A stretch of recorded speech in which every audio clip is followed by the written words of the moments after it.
All right, so hello and welcome everyone to the third podcast on this channel. Today our guest is Refael Paz. You probably know him. If you don't, he's very advanced bodyweight practitioner and also calisthenics coach. You got the link to his Instagram in the description of this video. Highly recommend you to check these guys out, what he's capable of doing, especially considering that he is training his lower body and the probably bigger body weight for standard bodyweight athlete. So the center of our discussion today, at least what we are going to be aiming for, is programming for bodyweight athletes. Just calisthenics programming, right? But before we can get into that, I would like you, Refael, to just quickly, introduce yourself, tell us something about you for those that are not aware. And we're gonna just start with the questions and everything. So just tell us something. Okay. I live in Israel, and with my fiance Shira and my dog Oli, as some of you may know. And I've been doing bodyweight training for 4 years now. Not solely, as Frinks mentioned.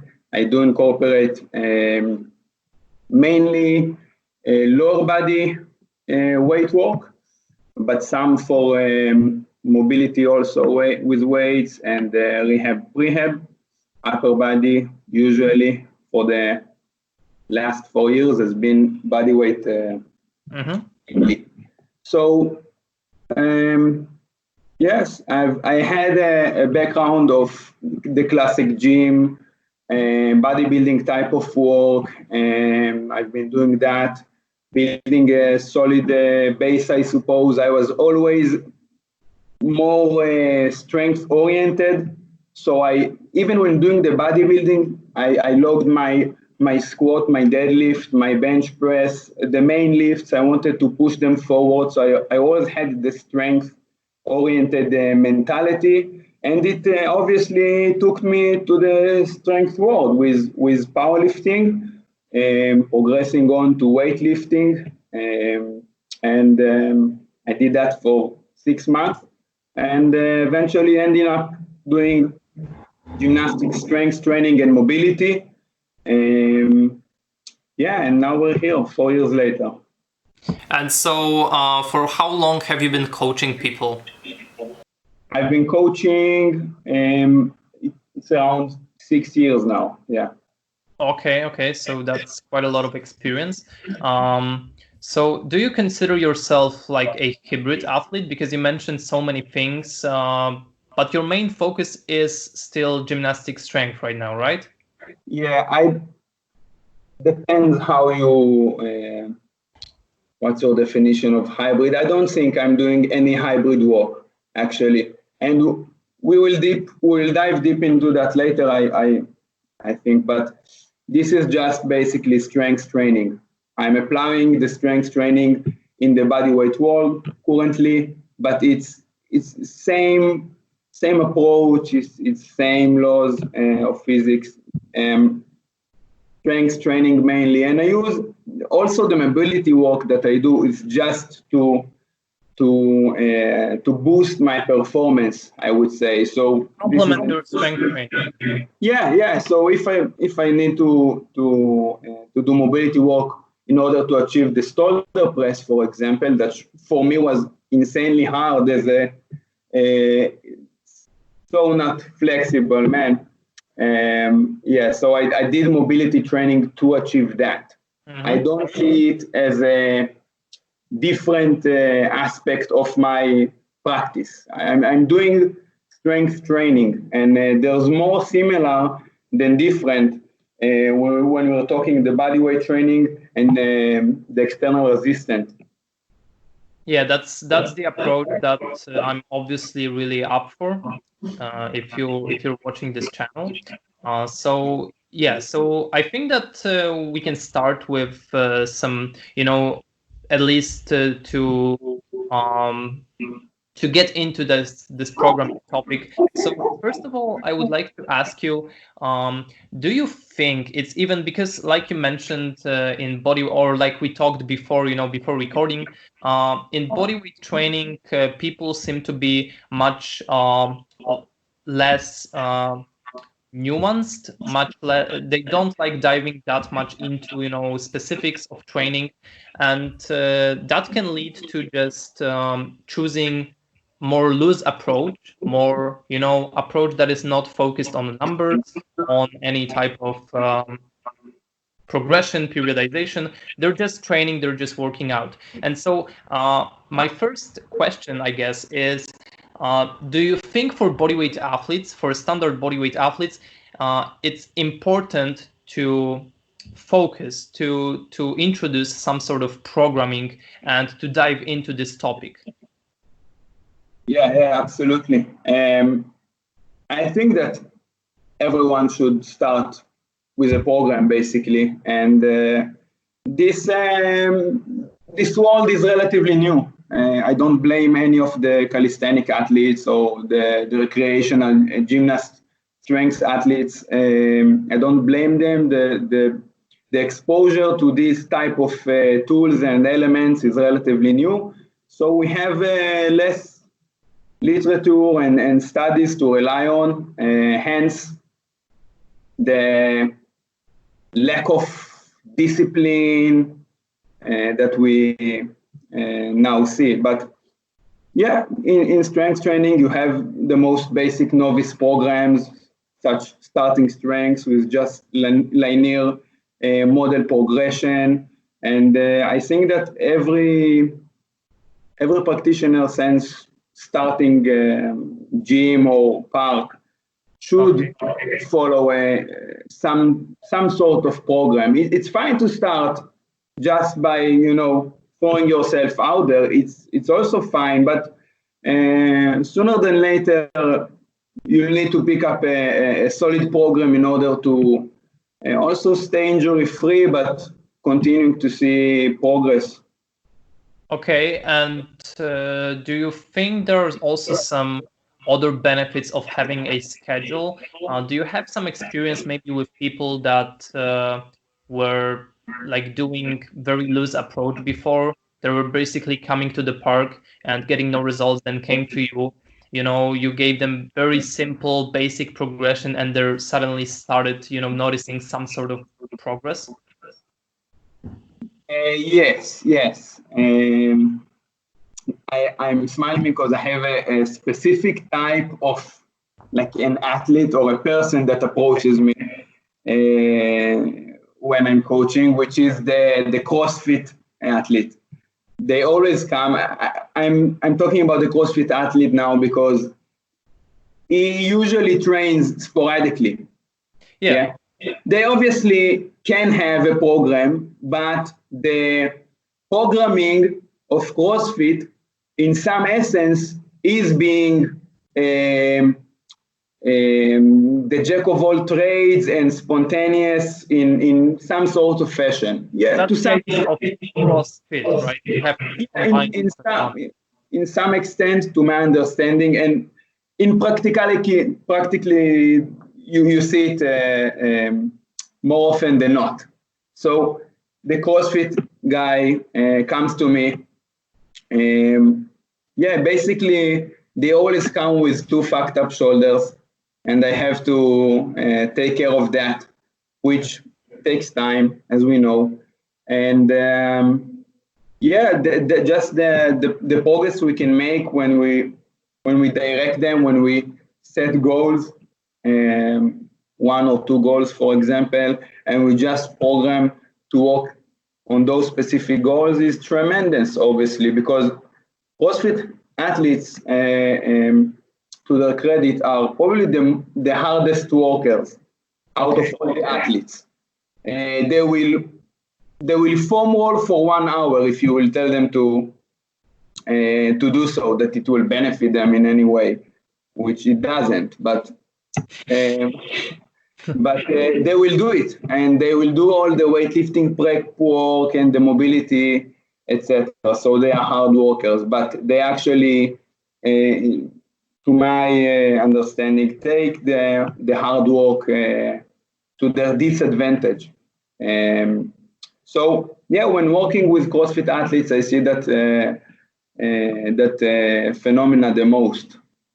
Okay, it's pretty interesting because it's also very logical. You know, these people are very, like you mentioned, hardworking, and if we could only direct this hard work and dedication to something that is also productive, we get very good results. So psychologically, these people have some sort of advantage, definitely, and also people. I think we can also say that people with loose approach sometimes do that as well. You know, they're doing just, for example, max repetitions of push-ups. They're working pull-ups till absolute failure, but they don't have just a schedule. So if they could, plan out their progression, it's almost sure that they will put the work in and therefore get those results. All right, so as we established, programming is still something that you can benefit, something that you can definitely benefit as a bodyweight athlete. Now, as you know, in the bodyweight fitness, there are skills that are more, we were talking yesterday about this off camera. Basically, there are skills that require more of a practice type of approach, more time-based approach. They're more like a skill, type of thing. And also we get skills that are purely about strength, that are just, they do require significantly more just pure strength and power. Things like maybe iron cross, planche, even though they do have their technique standards, they're more strength-based. Things like, let's say, one-arm handstand is going to be this more skill-based. That's something that I was talking about in my video, what calisthenics can learn from powerlifting, where I mentioned that calisthenics has like a dual nature. That's something that maybe is different, that differs calisthenics from weight training. From, let's say, powerlifting, is that you got the skill component and you got the strength component. So you have to kind of include both. So this is the question from Davide. What do you think about, what is your approach? If it depends on a skill, which are the skills that you would go for more skill-based approach? Which are the skills you would go for more strength approach? Or if you do maybe a hybrid, how do you split this type of training? Yeah, it's a good question. Let's talk terminology first, because many people approach me and name the planche and the front lever and the iron cross such as skills. By going this route, every exercise is a skill. A squat is a skill. A deadlift is a skill, a snatch is a skill, a push-up is a skill. Okay? The question really is how much does the skill have components other than strength? And at which point the limiting factor is your strength? I will make myself more clear. So let's take the handstand, for example. A handstand, obviously, most people will call it a skill-based exercise, because the balance component of the handstand is very, very dominant. There is a certain stage that for some people that are introduced to the handstand, it is a strength element. So holding all their body weight on their hands is limited by their strength. Okay, so first, when we introduce to relatively weak people handstand, this is the limiting factor, it's the strength. And once you're one level ahead of that, basically you'll always be limited by the balance component. At this stage, it is no longer a strength skill, it's a skill, like we will call it just a skill. So let's take the planche, for example. Yeah, it has a balancing component. It has a specific technique to it. But really, most people can do the planche because the limiting factor is strength. So you need to ask yourself, what is my limiting factor? Why am I not holding the planche? Is it balance? No, 99% out of 100 occasions, it will be the strength. So in the handstand, it might be different. Yeah, you're probably not holding it because you don't have the balance acquired yet, but front lever, iron cross, Maltese, planche, such as squat and every other strength movement has technique to it. It has other components, but mostly the limiting factor is strength.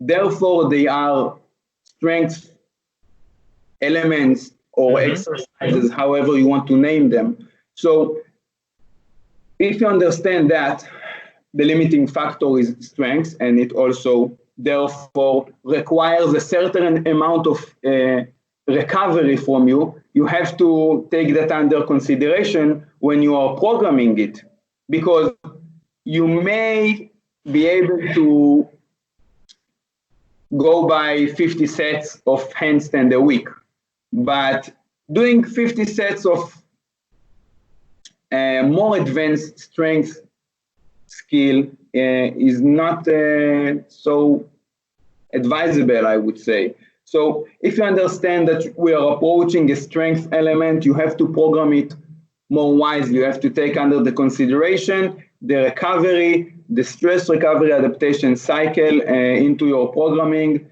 And when you're approaching a skill, you can pretty much work higher frequency, higher volumes, and get by with recovery just fine. Okay. So, for example, you mentioned this. I really like this example of handstand and planche. So you have both skills that require some balance component, but one of them requires significantly less. And so in case of handstand, if there is a person that comes to you and he does not have the strength component still of handstand, even though it requires significantly less, right? But he doesn't, have enough strength to perform handstand and skill. The other person comes to you and exactly same situation with the planche. So with the planche, would you go for would you not split your training and just do the planche work that will eventually bring both strength and technique, and in handstand you would actually split this to more strength, more skill type of work? Okay, so in handstand you want to take the conditioning and the strength aspect. You want to deal with it first. If you can't hold your body weight for a significant amount of time on the wall, for example, so chest to wall, simple chest to wall, handstand for 60 seconds. If you can't hold your body weight in this manner, you have no business trying to do freestanding handstand exercises. Because if you do, I always see this phenomena. So I train someone. He says, I'm fairly good at handstand, and they're on their hands, and I'm assisting them, and I give them small cues. They don't have the sense of freedom and the conditioning to sustain this stress and also apply the technique.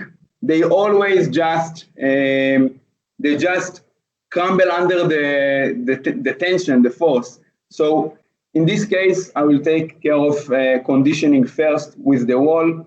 I will not worry about actually balancing until this is taken care of. And for the planche, how would you separate it? No, I see no benefits of separating the balance component and the strength. You just go at it. Most people, as we said earlier, the limiting factor in the planche would be the strength. So I don't see the balance component such as a trainable aspect, like in a separate manner. Yeah, that makes absolute sense. And I actually think about,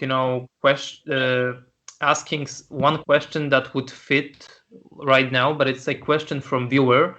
Okay, because I do have one idea actually of splitting the technique and strength work in the planche, and that would be, for example, using some sort of dream machine or pulley system or bands, where you could, for example, practice your full planche position with, so the angle is exactly like in full planche, but it's taking the weight of your center of mass. And so you practice the exact pattern, the exact angle. At the same time, you're doing exercises that are, for example, not statics, things like dumbbell, Maltese presses, things that are more strength based. And that's the question from one viewer. What do you think about something like this? Would you split that, or would you rather, treat both as some sort of strength work? Yeah, in some manner, they're both strength work.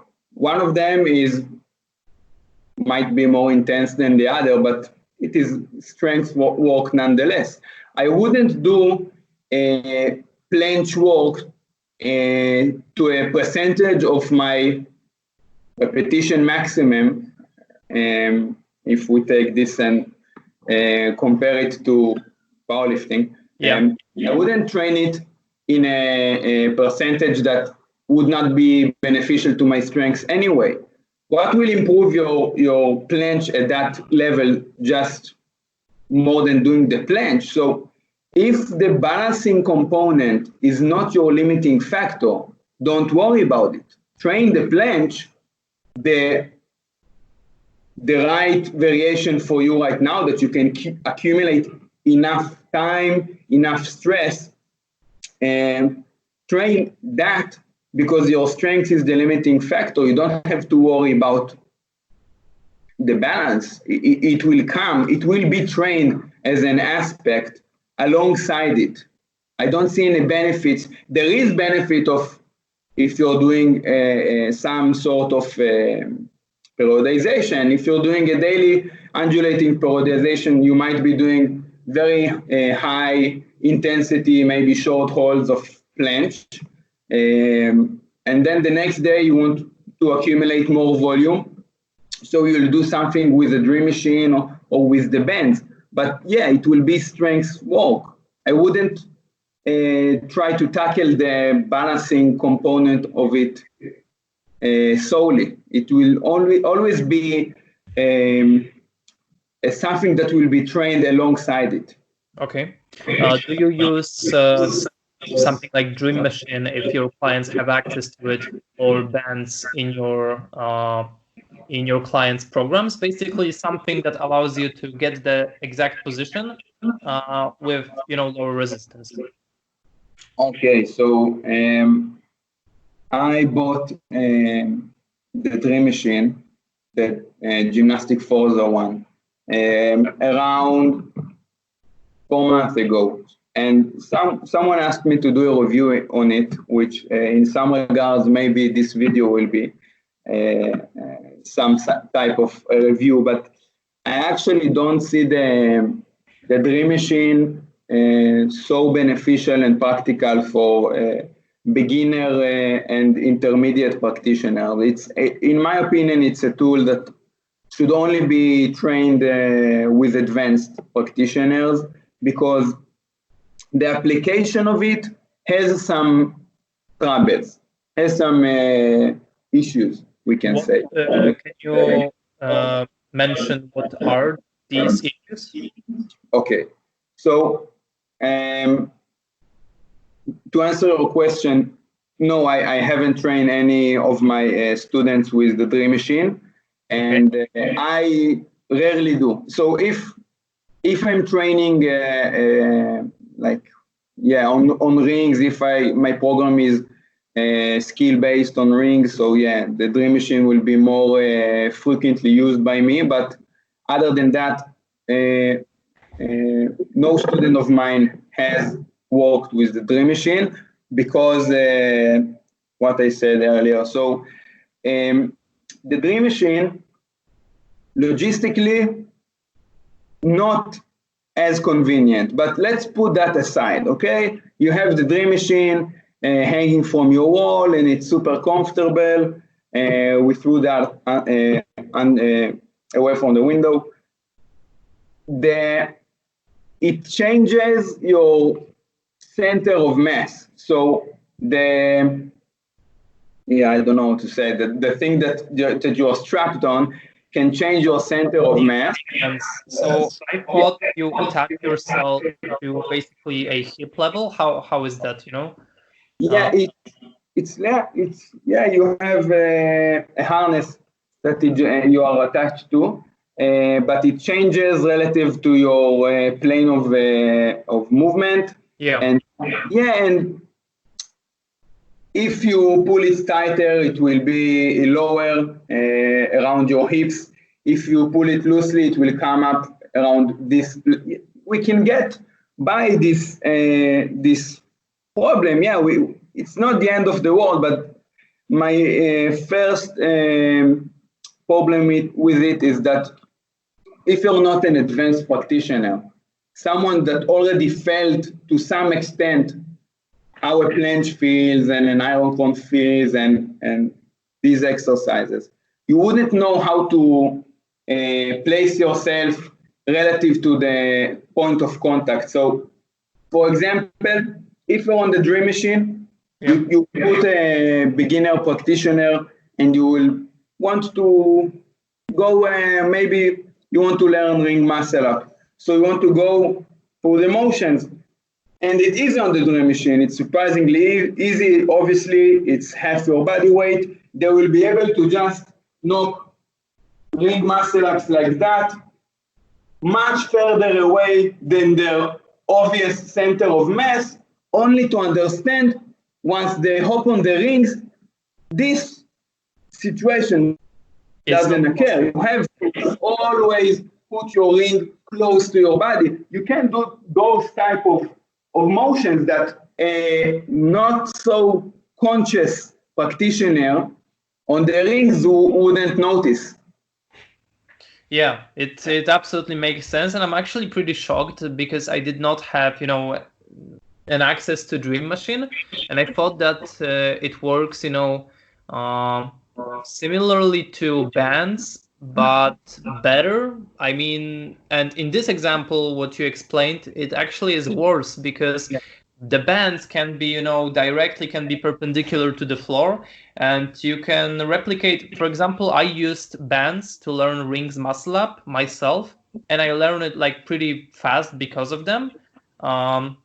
Also, I used them for some of people that I trained, and it was working fine. Never been using any Dream Machine. Probably negatives, things like, just legs assisted muscle ups works just as fine. But, I never thought that way about. So that's your opinion on scalable Dream Machine. And in skills like front lever, for example, full front lever with Dream Machine? I haven't experienced the front lever in the Dream Machine, but you didn't have to. Yeah, no, that's what I was talking about. I always practiced skill that I already have, so I knew how to practice them, where to place my hands relative to my body, how to go through the motions. And off the record, I used the Dream Machine for speed training. So I was experimenting with a waist-side conjugate method, which is a concurrent type of programming. They have speed work implemented to their weekly routine. Speed work basically is doing very low repetitions to maximum speed. So applying as much force as you can to around 50 to 60% of your repetition maximum. So very, very light weight. And you will go for maximum speed in order to recruit the fast twitch motor units. So that's what I was experimenting with the Dream Machine. The front lever I haven't tried, but I can tell you honestly and non-honestly that when applied correctly, the bands, in my opinion, are more convenient and superior to the Dream Machine, all in all. Also, you can take, so I use the Dream Machine and I try to attach weight to me, and became like just too crazy of a constellation to work. You can work out the percentages with bands work quite nicely, quite easily, and in most cases it will be superior in my opinion. It's nice, the Dream Machine, but it's a luxury. You really don't need to get that in order to push yourself to the next level. And if you do, I advise you to work with movements that you already acquired, so you know how to go through the motion with the applicable technique, with the full body weight. Okay, awesome. Thank you for that answer, because I've been just curious. Because I saved you some money. What? Because I saved you some money, that's why. Exactly. I actually did not think about buying Dream Machine, but Davide was. I was using some sort of pulley system for my one-arm chin-up work. It did not work that well, honestly, because like you said, it changes the mechanics of movements. So you cannot replicate.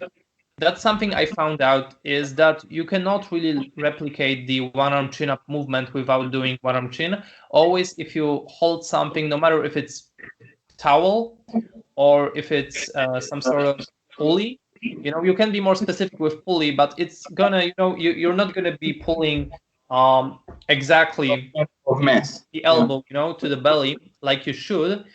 The only way to practice that is by doing negatives. That's also something we talked with calisthenics in Berlin when I invited him.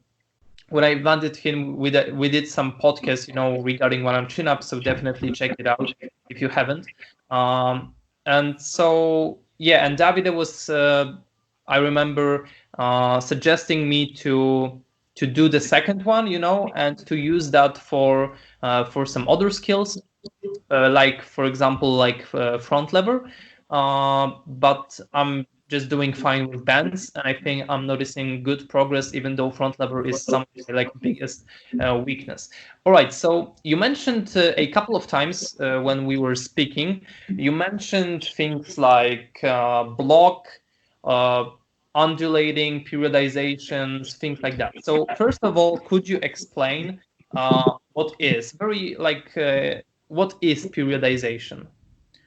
Okay, so periodization actually is just every variability in your program. So if you change the percentage of the repetition max, if you change the amount of reps you do, if you change the amount of sets you do, if you change the amount of training session per week, this is periodization. So if you're changing any aspect, any variable of your training, you are periodizing your training program to some extent. We use periodization to describe most of the time the amount of intensity we do in a certain period of time. It may be a day, a week, a month, or more than that. So it's mostly a fluctuation of the volume to intensity levels. They can go up. So you can also volumize your program and go up by intensity. It's some approach. There is approach like that, and you can also do the more traditional. You can up the intensity and lower the amount of volume as you go, and you may end up with 2 sets of 2, 1 set of 1, as for that. But actually, once you change your variables, it's periodization. Yeah. Yeah, it's worth mentioning that in general periodization, there's no very strict scientific advice on periodization. There are only things that there's no one perfect way to do it. Yeah. There are only things like based on experience of certain very advanced coaches that because they work for several years, we use it till this day. And so if we have like an example athlete, let's take powerlifter. Obviously, when we get a couple of months to the competition day, we want to start with a bit less specific approach, right? So we want to build muscle, we want to build the potential for building that strength. And as we get closer to competition, we get more specific, the intensity goes up. Then we do some sort of tapering, and so we try to flush out all the fatigue that's been accumulated, so our strength it can be displayed most optimally. And then we get competition. Now, what would you say that periodizing, at least in this second sense, in this, changing based on like a couple of weeks, changing the focus of our improvements. So we improve different elements of performance during different phases. Is it something that bodyweight athletes should really think of, even though most of us don't compete, don't have a certain time that we have to display our strength most optimally, and most of the times it's just training to get overly better, to just be able to do front lever or planche, all the time. I want to be able to do straddle planche today, in a week, in a month, and I basically want to be able to display it anytime. So it's in my case, or in the case of people like that, periodization or focusing on different elements of performance really necessary or optimal? If we understand that we are doing strength training, we should periodize past a certain point, I would say, because a novice practitioner could benefit from the simplest program, which is just a linear program, like starting strength, for example, which is just basically 3 sets of 5, the same amount of intensity, repetitions, the same amount of sets, 3 times a week.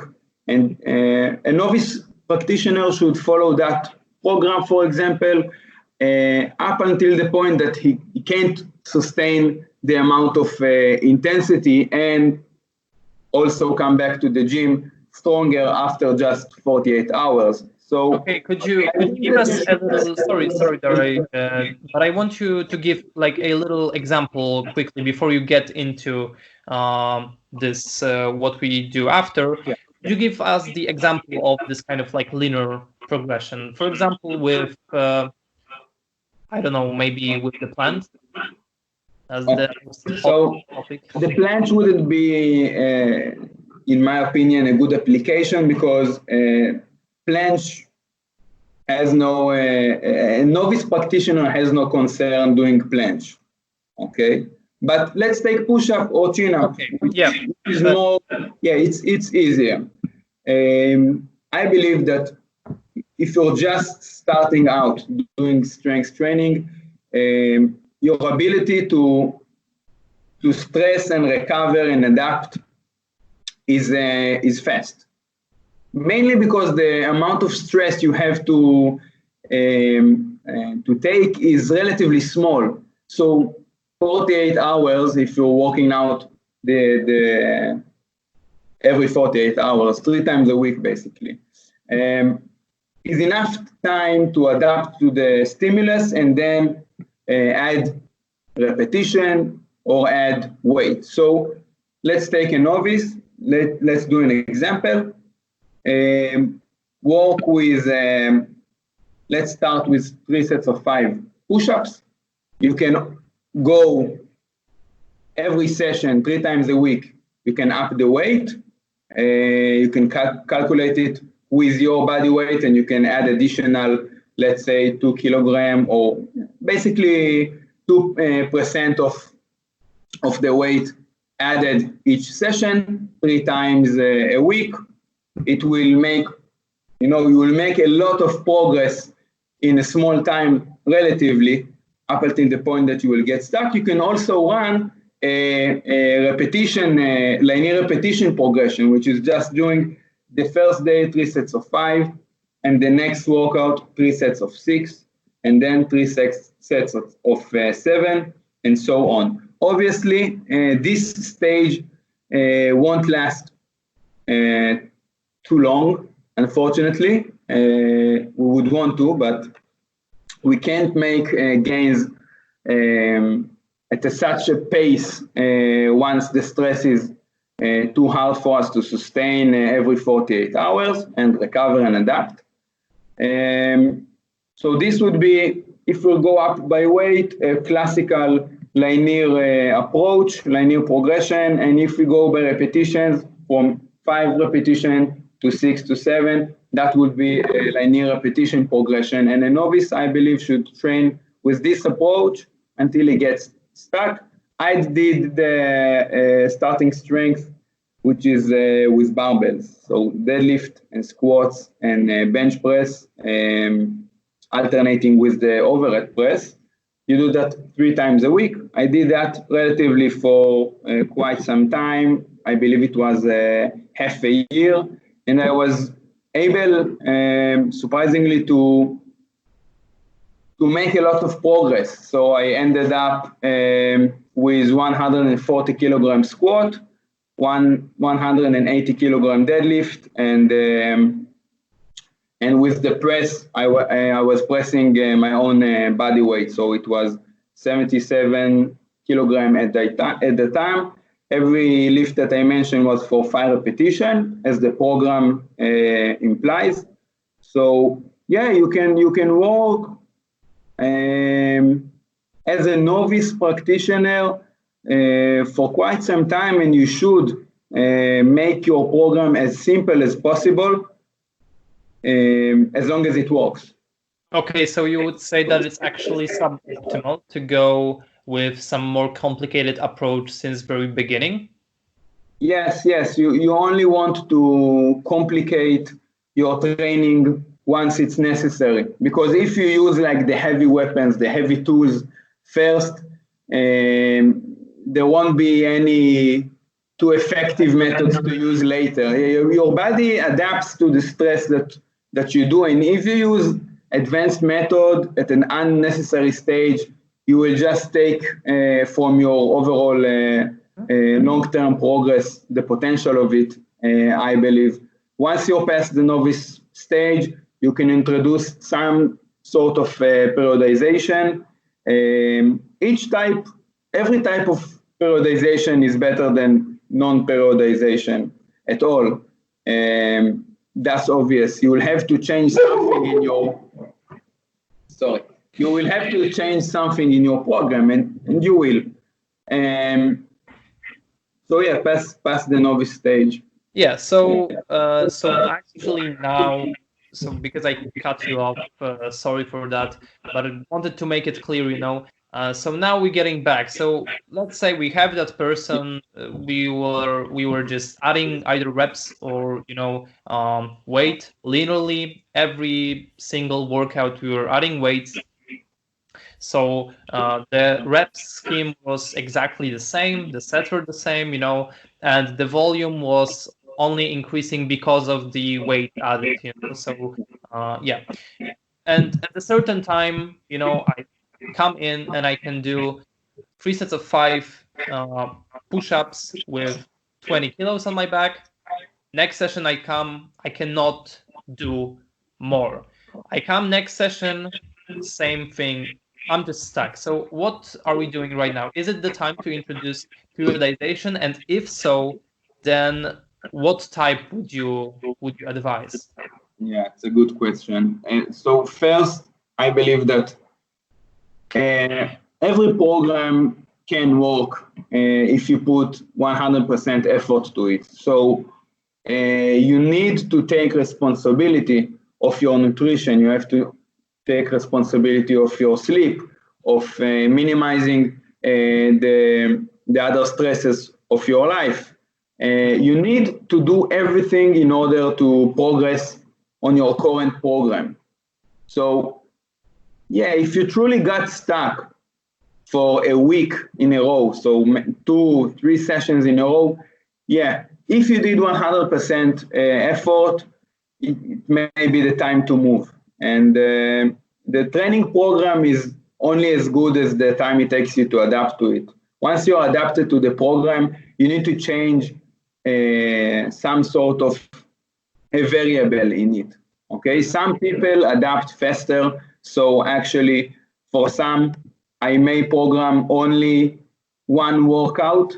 There will be no similar workout, one following the other. They will only repeat the same workout maybe once every 8 weeks. So Okay. 8 workout rotation. So these are like high adapters. Maybe the central nervous system are highly adaptable, highly intelligent, but some people may only need to change the training program every 6 workouts. This is actually around 5 workouts is the average time, I would say, that everybody would want to change their program. That's in my observation. Some need less variation, some need more, but every periodization is better than none. Okay, so if we would like to be more specific, for example, so now let's maybe abandon the push-up example, and we have more intermediate practitioner who is working on planche, and he gets stuck, let's say, with linear progression. He was doing 3 sets of 20-second start planche. He cannot go past that, and he cannot go to advanced stack. Nothing, is working with the same approach, with doing exactly same. Just trying to add seconds doesn't work anymore. Yeah. So what kind of periodization would you advise for this person? Well, it really depends. I don't want to make a clear-cut answer because it is highly individual. This is what I do for a living, basically. I really believe that that coaching is highly individual. So some clients of mine do a step, like a step progression, which is just getting comfortable with a certain amount of weight, of a percentage of your maximum, and only upping the intensity once every enough time, maybe 6 workouts. So it's not linear. It's like you intensity, and then you adapt to it. Then you up the intensity again. Some, as I say, vary the exercise each time, but just the example that you prescribed earlier with, starting with the less specific, the more general work, and then upping the intensity and becoming more specific towards a certain point of time. You don't have to compete eventually, obviously, which is to our advantage, because that was what your question was originally.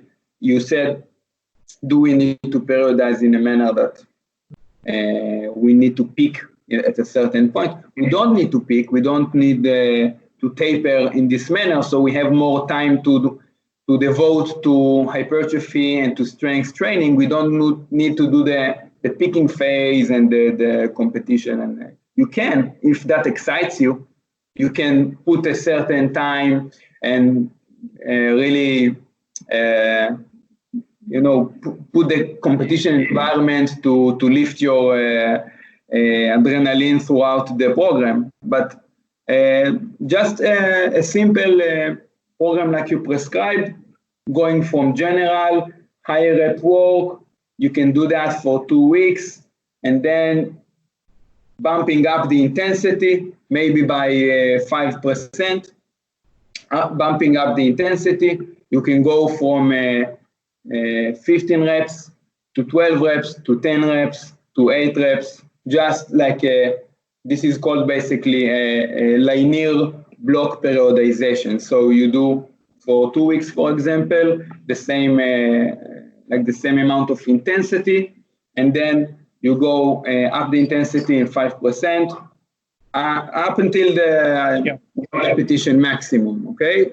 So the recent world's strongest man, Martin Lissis, he trained this way. He is very pragmatic in his approach. So he build his program yearly plan in this block linear periodization. This is boring to me, so I wave my progression. So up intensity, and then working my way with more variation. But there are many ways to tackle it. You have to find the right program that motivates you.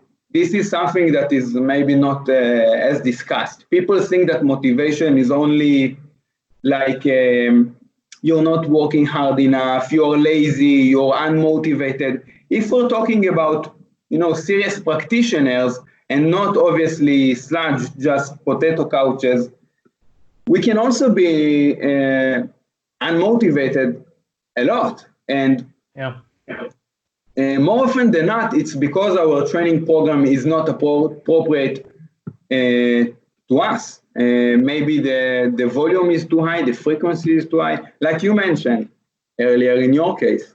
Yeah, I do have quite strong, let's say not strong opinion, but I've been thinking a lot about this kind of, psychological stuff, because actually, if we don't look at our brain, our motivation, our things like that, we basically overlook the psychology, which is a huge, a huge topic and a huge part of any kind of sports success.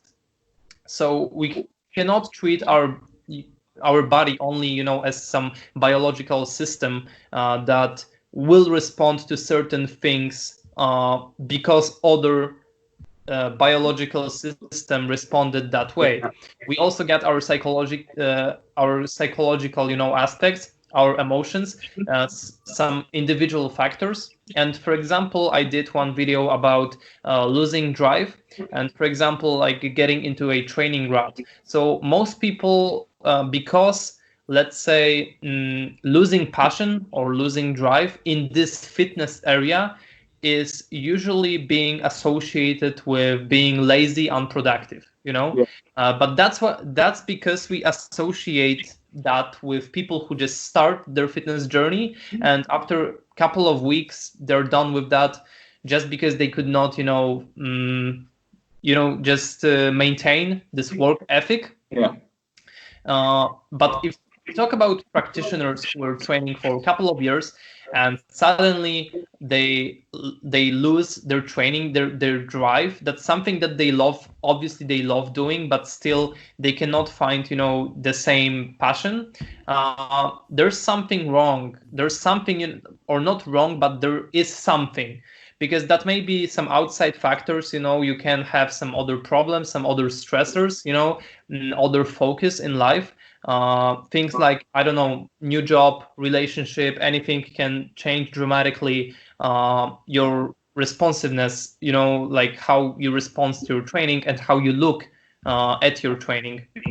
Obviously, your training program is also the factor. And so that's what I did when I had this period of what I call training rut. what I did was basically, some psychological strategies like setting up very small goals that are very specific, so instead of setting a big goal of, let's say, straddle planche, I took, more approach of doing tuck planche push-ups and setting a goal of doing, 3 sets of 5. And so each session I had the potential of hitting this goal. So it was not like very far away that I'm just working on something that I'm going to hit. But today is actually the day that I can achieve this goal. So I better be prepared. I better be motivated. And that's what, fires you up. So that was my very long general rant about psychology in this training related topics. But I think it's important and it's worth just, mentioning. And I think it's something that also, is more new approach to everything. Yes, I think you got this biocycle, this biopsychosocial model of patient in physiotherapy, of pain. You got this also in, that's what I wrote to Marco, biopsychosocial model of gains, basically how motivated you are, and it also influences your gains in a sense. So if you have something to add, just go with that. The first symptom of overtraining is actually depression, and I know I encounter this situation a lot of time because I am a hard worker in my nature, so I don't have problem outworking hours of training everybody that I know. This was the case most of my life, the training life. So, but I ran up to depression a lot of times, and this is the first symptom of overtraining. And psychology behind training is under discussed, and I think that if you can get yourself to be motivated for a long period of time, there is probably something in the training program that is highly suited for you. You need to find what it is, so you know how to work with your nature, with your advantages, with your psychology, with your mentality, and coaches neglect this understanding, and they most of the time just want to write the program that worked best for them. They can't put themselves in the shoes of their student and think, what does he really want? What type of person is he? Do I need to do 6 times a week squats with him, squat every day program? Is he the type of person? Do I need to minimize stress? Maybe go for a lower frequency approach? How does he do with 8 exercises a session? I started out bodybuilding, so I did, 10 exercises a session. And nowadays it's more like 3 exercises and 4 exercises. Some people, every new exercise that you bring into the table is another stressor. They get anxious or frustrated. What, another exercise? This is not always a case of laziness. Sometimes it's a case of not programming the right variables into your students' program. That's what I believe. Yeah. All right. So as we discussed, this is a big topic that is very important and undiscussed in, I think, especially in bodyweight, but in general in training, I think.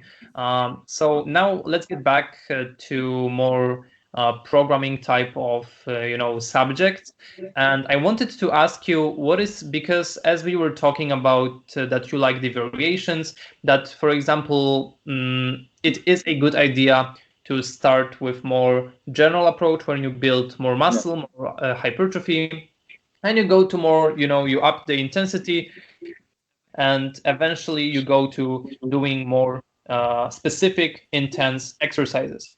Now, this first phase, this building muscle, do you think that it's important for bodyweight athletes to, because that might be counterintuitive, right? We are bodyweight athletes, so our body weight indicates our performance level in some way. It's also the component. So our strength ratio, our strength to body weight ratio is going to indicate our level in calisthenics. So is it important actually for us to focus on building muscle, on hypertrophy? And should we maybe do something to reduce the growth, or maybe the other way? What is your approach? I think I know, but for the viewers, I have to ask. So bodyweight training, this is a relative strength world. So you need to take under consideration the amount of strength you can produce relative to your body weight. So your chin up, your planche, your handstand push-up, your iron cross, it will only be as strong relative to your body weight. You won't be able to, you can get heavier and put on additional muscle mass, but if it was not appropriate relatively to your body weight, you won't be able to sustain the exercise. So this is a relative strength sport. It has some specific implication to a program. So you will have to go lower repetitions, higher intensity, less time under tension per set on average compared to just an absolute strength approach. Because I can gain unlimited amount of muscle mass and fat also, and my squat will go up. But then again, my chin-ups won't, not necessarily. I need to be strong relative to my body weight. You have to take that under consideration, and it has specific implications to your programming. We know that the bigger muscles have the potential to apply more force. So in a general phase, like you mentioned, you can work in the hypertrophy range, gain more muscle mass in order to further on adapt this muscle to the specific exercise that you want to achieve. That has the potential to help you.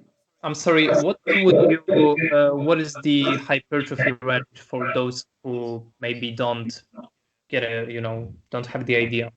Okay, so hypertrophy range is it's a repetition range that is the most applicable to adding muscle mass with. Usually it's the 6 to 12 repetition range. You can also gain muscle mass in a 20 repetition set. It will be less applicable, less sustainable if you're just adding repetitions over the long time, and less specific, I would say, because at a certain stage you are working more endurance type of strength than hypertrophy and absolute strength abilities. Okay.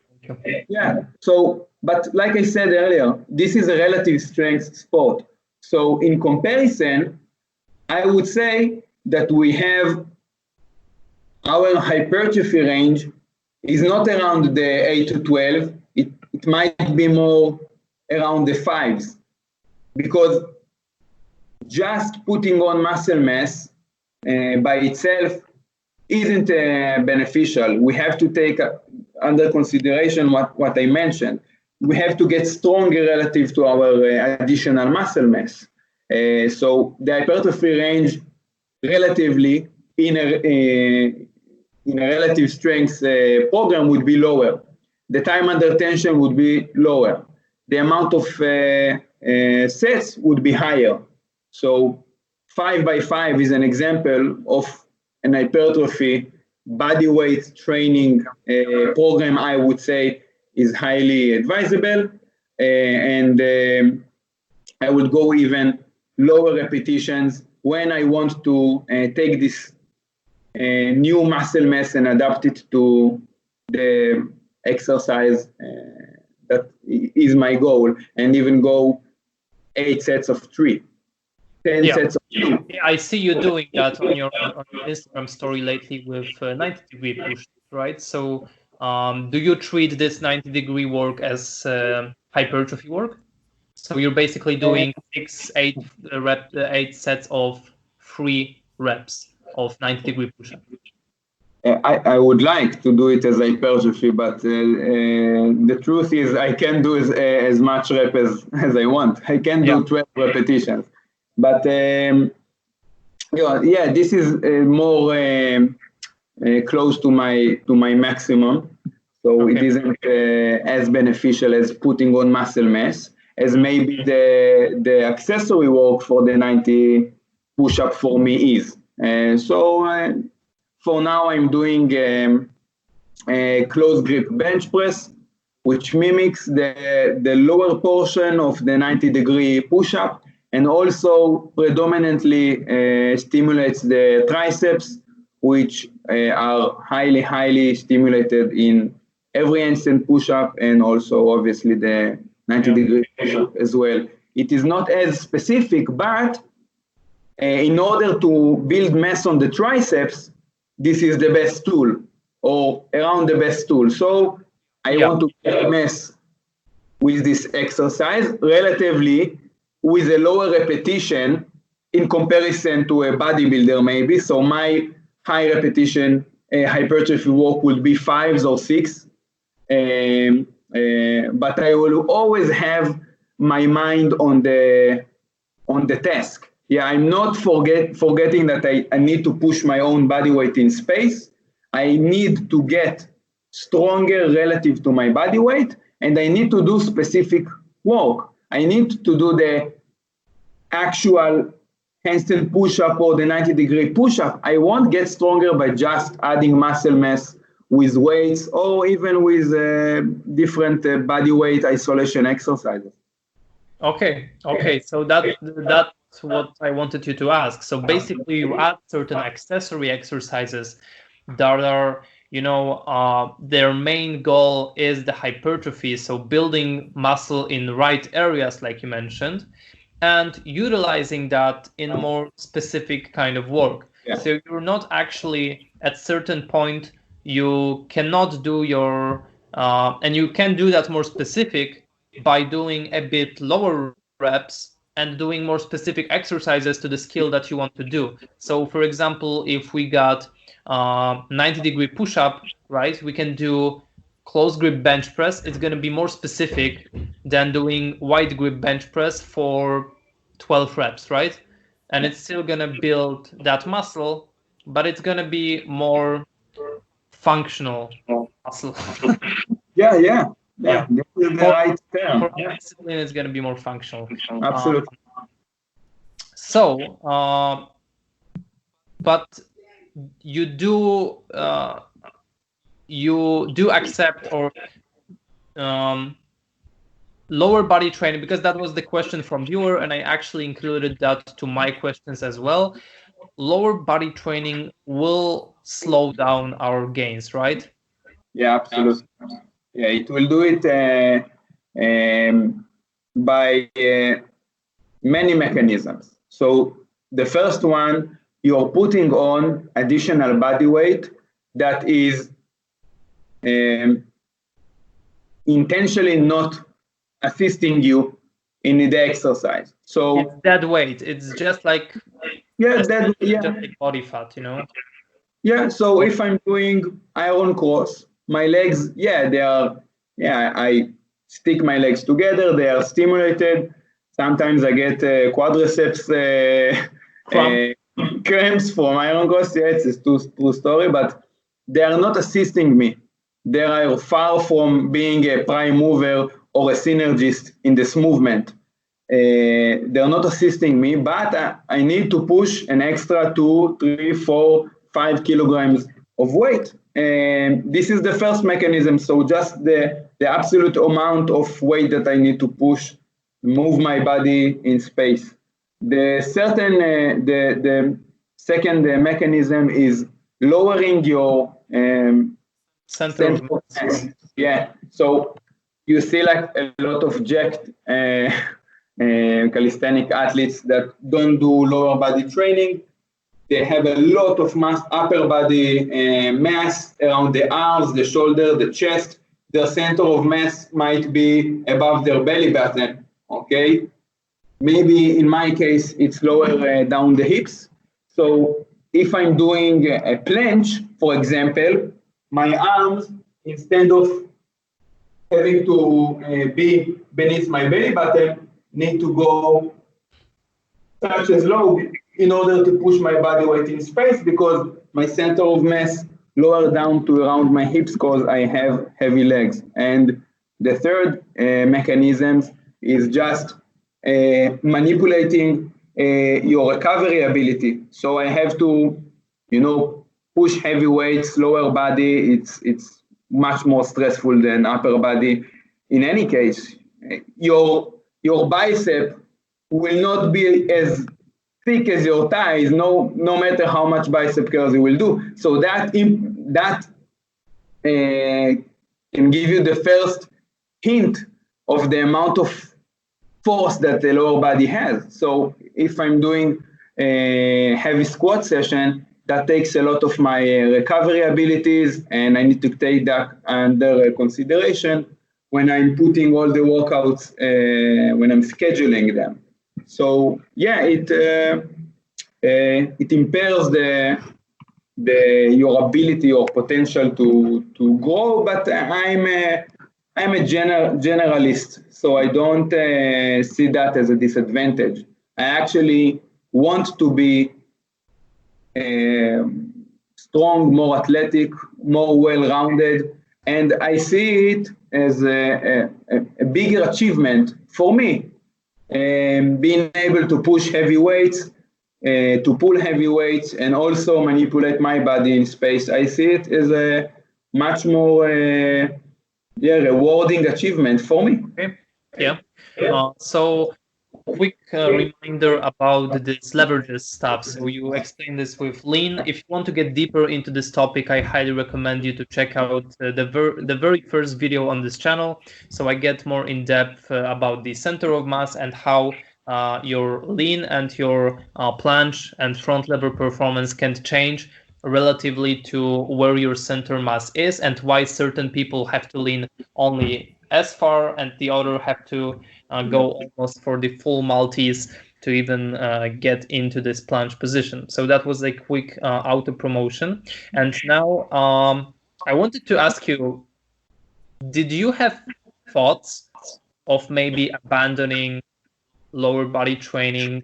And because you do have a potential, like with your strength level right now, on the rings and everything, did you have certain, thoughts at the time to maybe at least try abandoning lower body training and focus like fully on rings or on bodyweight stuff and achieve, for example, some totally crazy skills, because you do have a potential for that. You train lower body while having full planche. That's already, something that most people admire so much, full planche without training lower body. So did you have these thoughts that you should try this?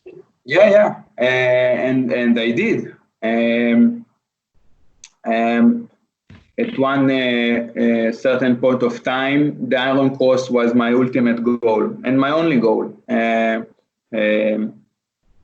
Ultimate, basically. So, so I abandoned the lower body strength work in order to just do whatever is necessary to accomplish the Iron Cross. I already was coming up to this goal with a serious disadvantage because I have such a wide wingspan. So it was relatively hard for me to achieve. But Yeah, I dropped the lower body work. I just did maybe weighted mobility, stuff like that, but no strength movement for the lower body. And I did whatever was needed in order to achieve the Iron Cross, and I got it. And yeah, so yeah, if it's your goal, go for it. Do whatever is necessary. So you don't have anything against actually abandoning lower body for improving your upper body skills? And not so much. You don't go to any Olympic swimmer and you say, how much do you squat, huh? No, this is not their sport. It's not interesting to them. It's not beneficial. Why should they squat? Okay. So the question is not exactly. So I like this approach. I like this approach because that's exactly what I think. So I wanted to ask you, because we discussed planche pretty, in depth. However, now I wanted to ask you a question. Let's say there comes a person to you and he's able to perform 2 handstand push-ups freestanding, right? And these reps are not like perfect. I wanted to ask you, what kind of program would you put this person on if his goal is to ultimately improve his handstand push-up to be able to, for example, do 5 sets of 5 one day? Would you start from the handstand push-ups from the day one? Would you go with more negatives maybe? Considering the reps are not perfect, right? So including that. So I will start with going over the technique, going with the higher rep approach. Yeah, if you go with high intensity to begin with, and every repetition is a grind, eventually you will run yourself to a wall at a certain stage. So even if my goal is to hit 5 repetitions with the handstand push-up, I might be starting with 10 reps with an easier variation or with a less specific exercise, maybe just building pure strength with the barbell overhead press, for example. In my observation, every athlete that came with around 75% overhead press for repetitions of their body weight was able to do handstand push-up on the wall full depth. So in a barbell overhead press, if you push, like I said, around 75%, maybe 80%, which is basically your body weight minus the arms that you don't have to lift in a handstand push-up because the axis is your shoulder, you will be able to do handstand push-up on the wall. And this was my case and many of my students' case. And if you're just not strong enough, maybe focusing on the initial phase just with barbell overhead press, and also, doing the more specific work, maybe box, pike, handstand push-up, to work more the closed kinetic chain, to understand the movement. That will be the initial phase, building more hypertrophy, as we said, more muscle mass, and then working on to doing the actual handstand push-up. Eccentric is a training method. We need to approach eccentrics as a training method. Basically, when we do eccentric exercises, we are able to tackle 110 to 140% of our 1 repetition maximum. So if you're doing 1 repetition eccentric for 8 seconds, for example, you are working with a very, very, very high intensity, assuming you're putting a lot of effort. You need to take that under consideration because eccentric also induce a lot of DOMs. So it's an advanced training protocol. You have to use it wisely. Don't just use eccentric because you can't do the concentric yet and you want to do a repetition. Just find a way to lower your body weight in a certain manipulation before you're doing just purely eccentric work, because the margin for error is much smaller with eccentric training. It can be highly beneficial if programmed right. It can boost, skyrocket your strength training, but I would say you need to apply more recovery, maybe once a week per muscle group or per movement. Your training session revolves around eccentric mainly, and you did enough work, enough time under tension. You will need a lot of recovery time. But other than that, like I said, starting with just general exercises, maybe even going the press route, and then moving on to more specific handstand exercises, higher intensities. Basically, I would want to solidify the skill before moving on. Okay. Don't move on to a different skill too early. Let that skill sink in. And specifically in handstand push-up, it's a highly beneficial exercise. It really develops your upper body. Most of the gymnastic strength exercises are pushing oriented, so it is relatively specific to a lot of exercises as a push movement, obviously. Works a lot of the shoulders, so shoulders and arms, this is basically the gymnast meat and potatoes. Everything that can develop the shoulder and your arms to a good extent will have a good carryover to more advanced exercises. So letting the handstand push-up solidify, and then moving on to a more advanced skill. Yeah.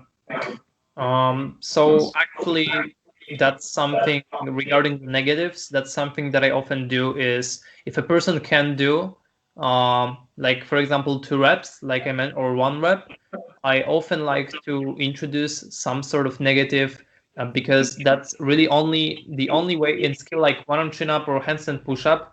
That's the only way to really replicate the movement. It's not going to be 100% the same because you are not strong enough. Therefore, you lower down. Like technically, that's what eccentric is. You're not putting enough force. In static, you put exactly enough force to hold. So that's what I use, but always with some other, higher rep method. So for example, I do some pike push-ups or some wall handstand push-ups, and I complement that. I take this with negatives, and I find it to work really good. So if you can do that, I think that then you have both the skill component covered, and also there are some things like maybe headstand press, but for example, I find headstand press, like pressing, without the negative portion. So pressing from the headstand, I find it harder than handstand push-up. So I would not consider that as progression. But yeah, there are many things that you can do in order to, like we mentioned, periodize or put some variation to your training, so you cover all the specific aspects of this quite complex skill. So I think we have that covered, and we can go to another question. Do you integrate deloads often to your training and your clients' programs? And if that's not like a specific kind of time, what are the signs? What are the basically symptoms, signs that you need a deload or your clients need a deload? How can you sense that it's the case? Okay, yeah. So And like I said earlier, depression is the first symptom of overtraining. And if you work hard, deload, first and foremost, is a tool for the serious practitioner.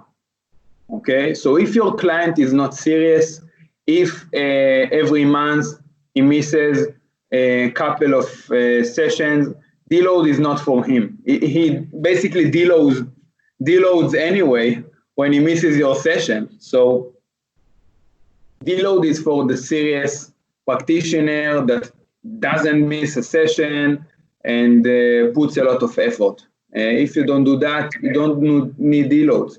But most of the people that are listening, I believe, are serious lifters, serious practitioners. The first symptom is depression and loss of motivation. So you don't want to go to the gym. You don't want to enter your session. You need to really motivate yourself, go through the motions. You put yourself through the warm-up in hope that maybe you will push through it. This is the first symptom of overtraining or a sign that you need to deload. So the motivation will tell you a lot about it. And if you miss this window of time, you may be you may see overuse injury.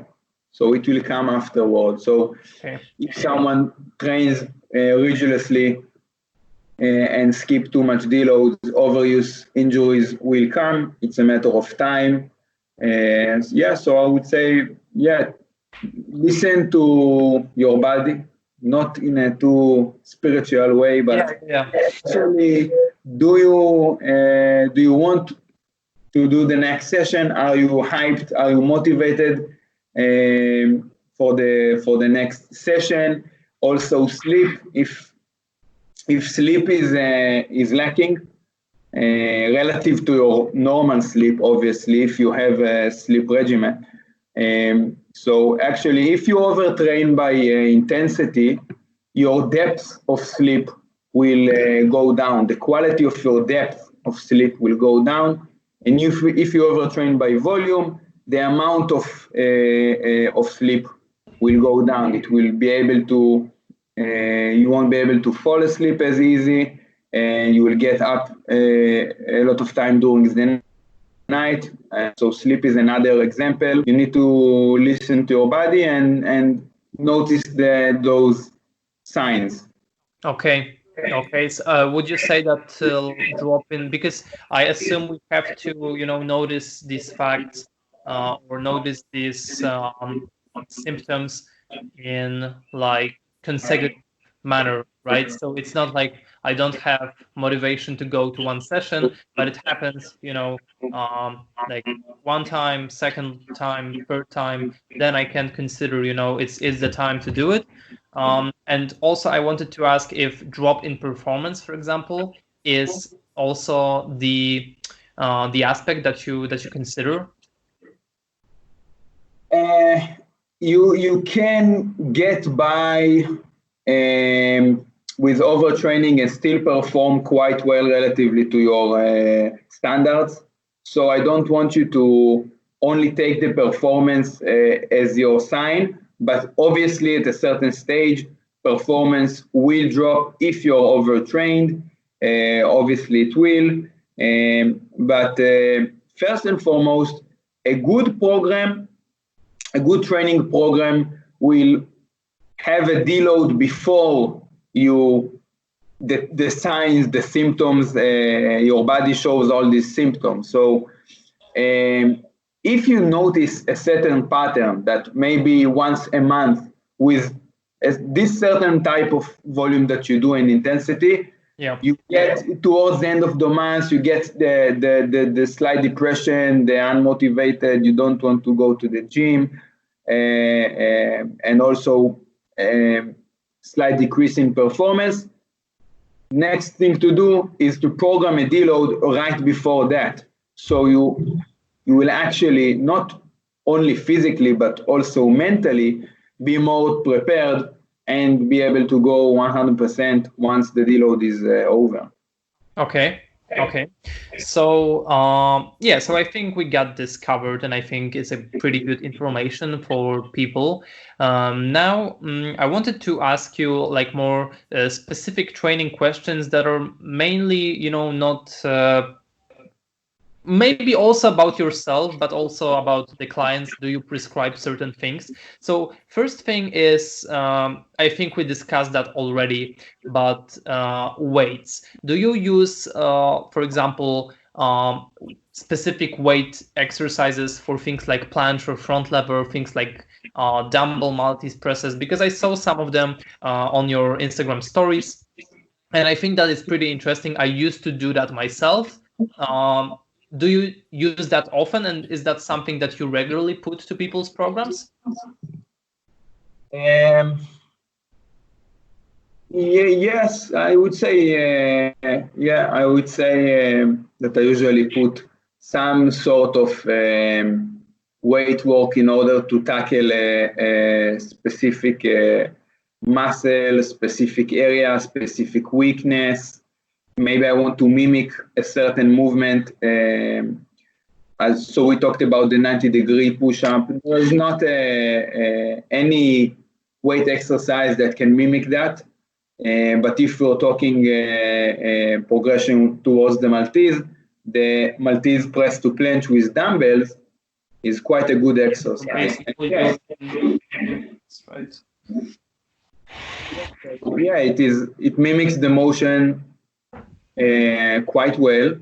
It's not the same because you don't have to hold your body in space, but it will strengthen your arm, your shoulder, obviously your elbows as well, condition them, which are the limiting factor in the Maltese. So yeah, in most cases, I would say, and there was a study on this actually, that anywhere from 63% and above being able to hold 63% of your body weight with the two arms combined, anywhere from that and above, you will be able to do a ring Maltese.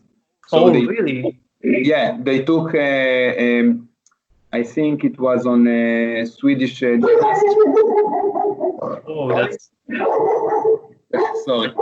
Barking. Yeah, but it's pretty interesting. I did not. Yeah, I did not know like there are studies like that being done. So what? So they took some people and they measured some gymnasts, I suppose. And so what? They measured their dumbbell Maltese hold, right? Exactly. And what was the percentage again? 63% of their body weight total held in their arm in an isometric hold when their arm was at the level of their body, and above 63%.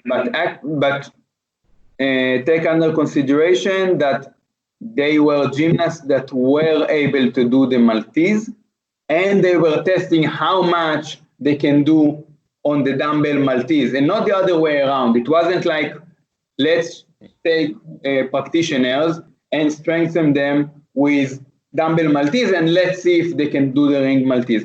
I think that it would work just off the record, but I want to mention that it was the other way around. They were able to do ring Maltese, and they tested them with the isometric hold with the dumbbell.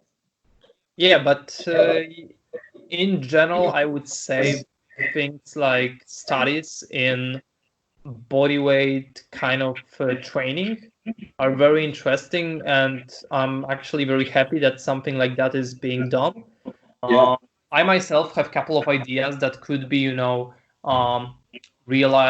could change certain things. Like I would myself check a couple of things in order to find out if they're effective enough, certain methods, or in terms of, I would really love to see, for example, if swimmers are, because I'm pretty sure that people with swimming background are predisposed to pulling in calisthenics, or to front lever at least. I'm pretty sure because I have many examples, like myself.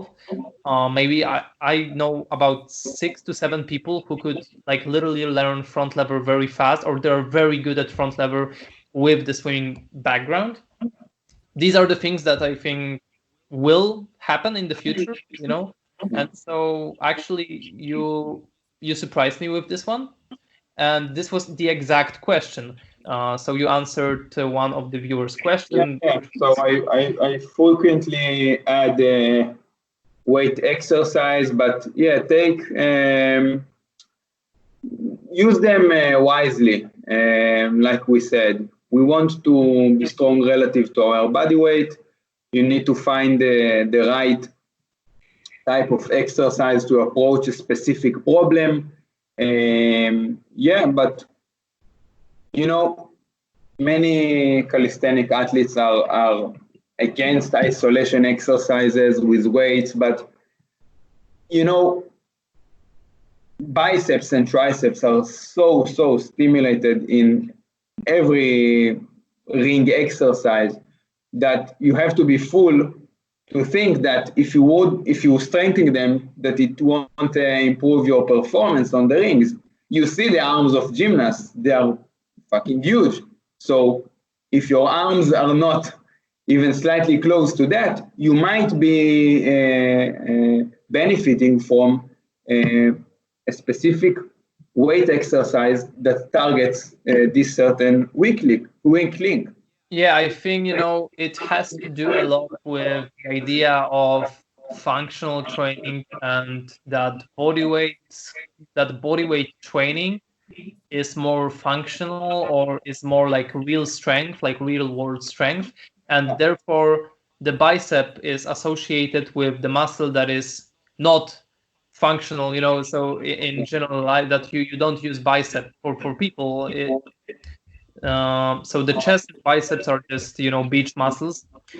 And I think that it has to do something with that. So if you then have bodyweight training, you see that bicep is one of the most important muscles, whatever you do. So whether it's chin up, whether it's planche, straight arm work, you know, anything you can think of, bicep is very important. And actually bicep tendon ruptures are very common in rings practice, you know. If you go into serious straight arm elements, pushing elements, and also if you go for things like one arm chin up. So understanding that, like you said, it's worth just, you know, introducing some sort of accessory for the bicep. And actually, when I had access to the gym, I was doing that regularly, because it not only enhances performance, but also, you know, makes you less prone, I think, to certain okay, so I wanted to ask you about, And in general, I agree with the functionality approach, mainly doing compound movements and doing the main exercises would be more beneficial in your program than just doing mainly isolation work. So generally I agree with this approach. Most of your training needs to be highly beneficial. You don't need to do too much isolation work. And also, when we're considering that most people don't yet need to work their weak links, because if you're a beginner, nothing will improve your handstand push-up than doing handstand push-ups. You don't need to talk yet about triceps, because relative to the amount of time and stress that you put and your energy to a tricep work, if you just did more handstand push-up, it will improve you. Yeah, that's exactly what my friend Jakub always says, you know, that something about, you know, when you're a beginner, your whole body is a weak point, basically. So weak points are more for advanced athletes, and that was my mistake that I delivered in one of the videos. I remember that focusing on weak points is something that we can learn from powerlifters, but I did not stress out that it's definitely for those people who have a lot of experience, if you cannot do push-up, don't focus on tricep, because it doesn't make sense. Focus on the push-up, and you're gonna improve just by doing that.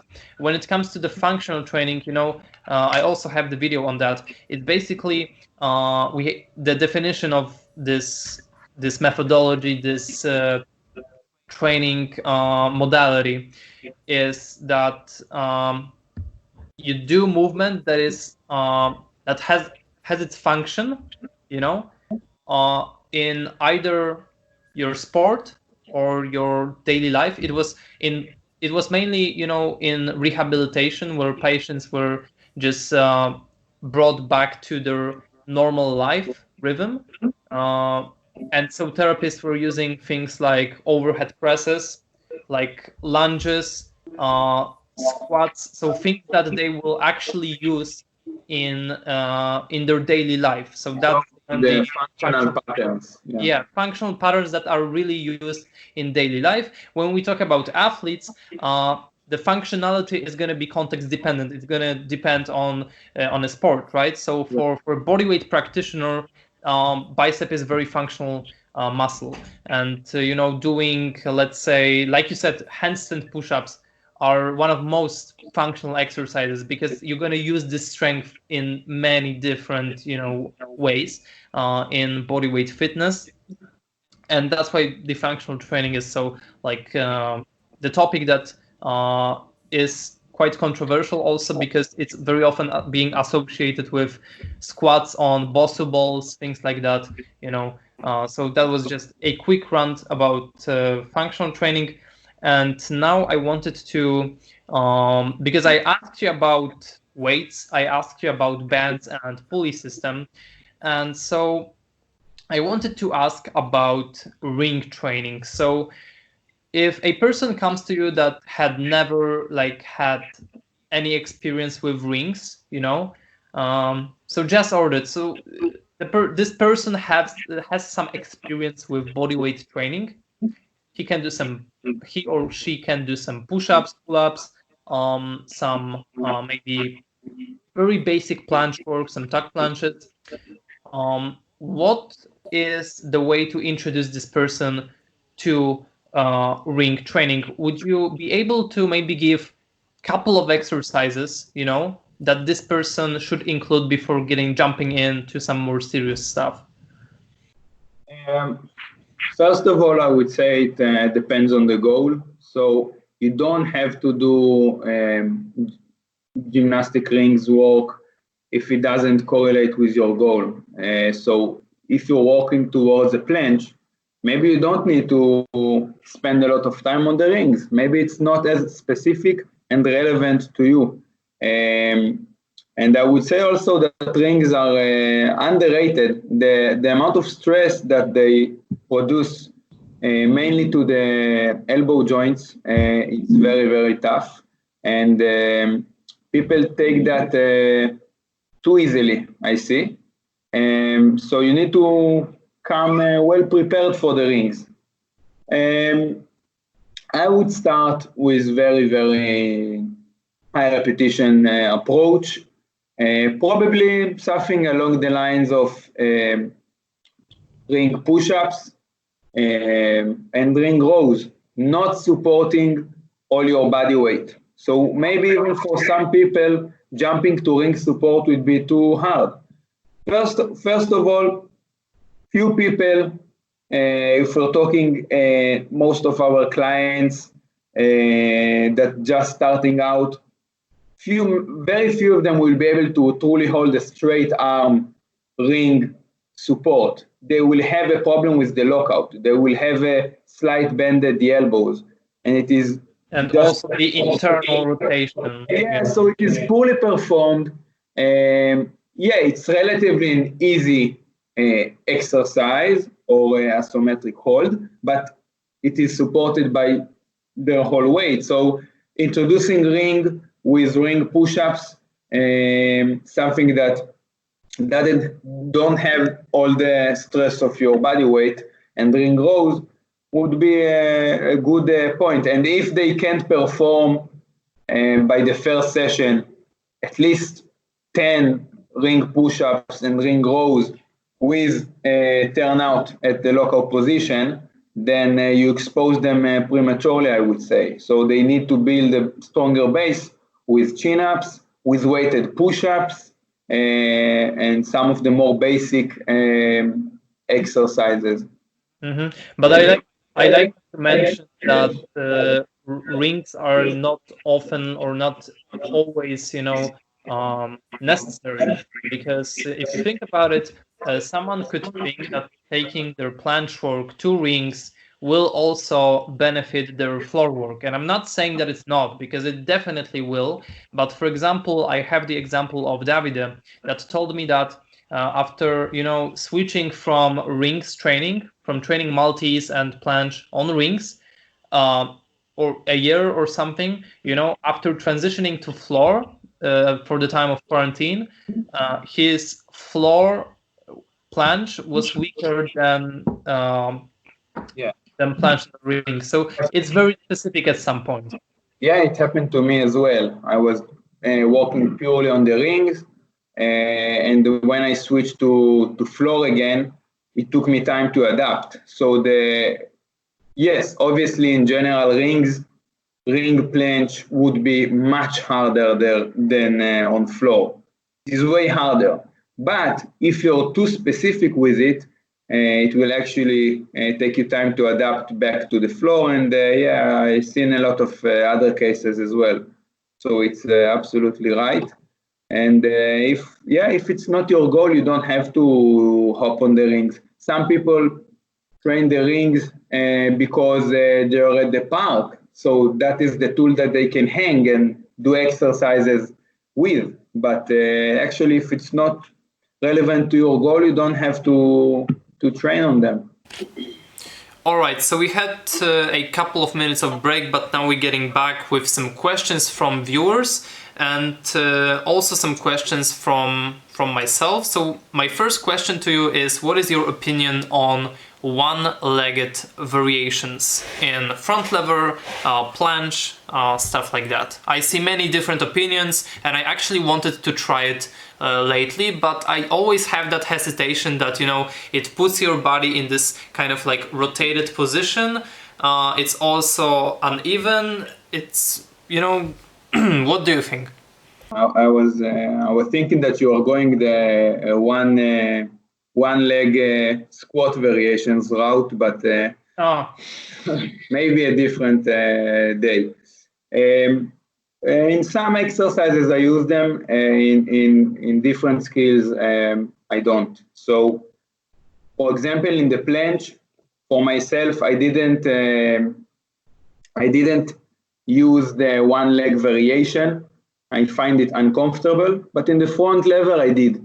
So maybe I would say, if it fits to your feeling in the movement, if you can access, like you feel that you can push and you hold the position and you have balance, use that. I didn't feel that with the planche, so I didn't use it. So basically I just jumped from advanced tuck to straddle. It took me a while, but that was the progression. It's relatively a big jump, and most of the people quit the planche between these two variations, between the advanced tuck and the straddle, because it's quite a jump. Nowadays, I would say, with more experience, that I actually like not the one leg variation, but in the planche specifically, I would use the pike straddle. So doing a straddle, but with your legs pointed more downward than backward. This would be my preferred variation between the advanced tuck and the straddle planche. Okay. I think it's important because if the practitioner loses motivation because the gap is this is an arbitrarily gap. Obviously, you're getting stronger, but you can't feel it or see it. So putting another small goal along the way with the pike straddle is a nice twist. In the front lever, I use the one leg. I switch legs between sets, not during the set because sometimes it fucks up the set. But yeah, in most cases, I don't find it useless with the front lever. Obviously, the side with the straight leg will get more stimulated. You can feel it in the lats. So you have to switch between the sets and do both ways. What do you think, like when let's say I do L-sit to tuck planche presses, right? Oh, sorry, not presses to handstand, but from L-sit I go to tuck planche. That's one of the exercises that I just recently included to my training program. Do you think that what I'm doing right now is in the first rep, I'm using the advantage of having more power, more energy, and I lean more, so I'm going either to like perfect 90-degree advanced tuck planche. But sometimes, my ego gets too strong and I go for straddle. And so I go for that straddle, and I can, because that's in the middle of my training, I cannot like hold it for solid, 2 seconds, for example. And so I come back and I then go to tuck, advanced tuck. So I wonder, first of all, from the recovery perspective, is it really a good option, good idea to do something like that, to do very intense rep and then decrease the intensity as the set, or not? Intensity is subjective, right? So the tuck planche at the end is going to feel just as hard as that straddle in the beginning. Relative intensity, yeah. Yeah. So what do you think? Because that's the same thing people do in, for example, forward lean push-ups. So first rep, they're going to lean so far, that they barely do that rep. And then as the set goes, they decrease the lean and push-up is getting more normal. And that was always something that I've been thinking, should I do that? Should I, have fixed form? Should I do this kind of, modification? What is your approach? So we're talking about the exercises that you mentioned. L-sit to push to planche? To planche, yeah. Without momentum, just with strength? Without momentum, no momentum. Okay. And you're holding the planche? Or for 1 to 2 seconds, yeah. Okay, so it adds a dynamic dimension to the exercise. You're doing a concentric effort up until the planche hold. So it has benefits to it. I more often than not would take dynamic exercises than isolation, because it will promote strength in a larger angle so you will get stronger in a longer range of motion, and also it has the potential to build more muscle mass. So I will take most of the time dynamic exercises over isolation. That is the first thing. I had something to say. Because that was actually the second question I wanted to ask you, but you answered that already. So the dynamic exercise is over. What I meant is, do you change the technique of Okay, got it. Yeah. So you are referring to hybrid sets. You're doing a set that includes two different amount of intensities or variation, which will make a different intensity. So with pseudo planche push-ups, or like you said, with the L-sit to straddle and then to advance. The problem with that is it is very, very hard to track your progress this way. You can, but you need to acknowledge that this is a hybrid set. So you can do an approach that maybe you start with one swing or push to straddle planche, and you do 5 repetitions. And the first day you can only do 1 push to straddle and then 4 to tucks. You can work your way to 3 sets of 5, only doing pushing to straddle planche. So one straddle with 4 tacks, 2 straddle with 3 tacks, go progress from a workout to workout in this manner, but you have to track it. If you track your hybrid sets, which might be the hypothetical problem with them, I don't see an issue with that. I use them also myself to a small degree. And actually, I like the exercise of L-sit to planche specifically because even when using swings, yeah, it not stimulate a lot of strength growth, but it allows you to feel the motion. How will a straddle planche feel, even for like a millisecond? Also similar with ice cream makers for front level. So it allows you to maybe conquer a point in your mind that your a straddle planche is impossible. Okay, so in your mind you already have been there. This helped me. I use this exercise occasionally, and for the hybrid sets, you just need to track your progress, and objectively make sure that you're getting stronger, because this is the problem maybe with these sets. Okay, thank you, because that's something that I think I'm gonna use right now. So I'm gonna just do what you said with this measuring how many the proportions basically of the reps. So I'm gonna push 1 to straddle, then go 2 for advanced tag, and maybe then try to do 2 straddles for an advanced tag. Something like that, yeah. So my another question is about the other planche exercise, basically the tuck planche press. So for example, someone asked, one of the viewers asked, but I think it's also going to be very beneficial to myself because I'm doing planche press right now as my first exercise for the planche. You know, when I come fresh, when I do have my straight arm session, a specific skill session, I always start with some kind of like also hybrid set, but it's more like I'm doing L-sit to tuck planche. I hold the tuck planche for 2 seconds. I do a press, tuck planche press to handstand, you know.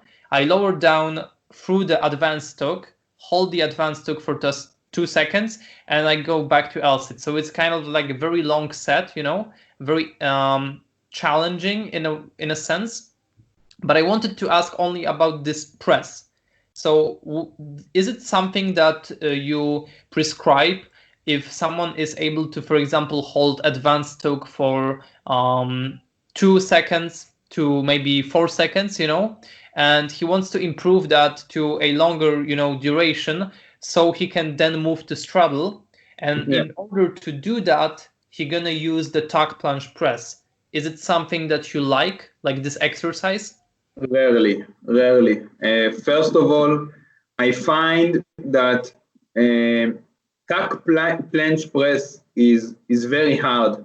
For some practitioners, it will be almost as hard, if not as hard, as actually holding straddle planche. So it's very hard to push all the way to handstand in tuck. Second thing is, if you don't have absolute 100% control over your handstand,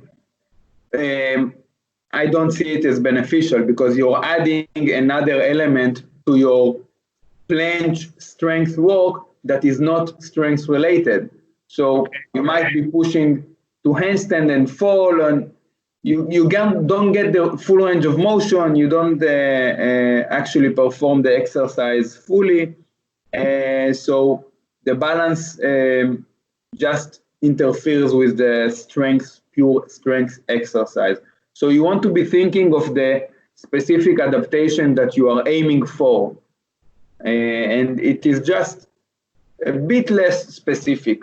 There are some exercises that I would use before this. It is relatively high technical for the reason that I mentioned.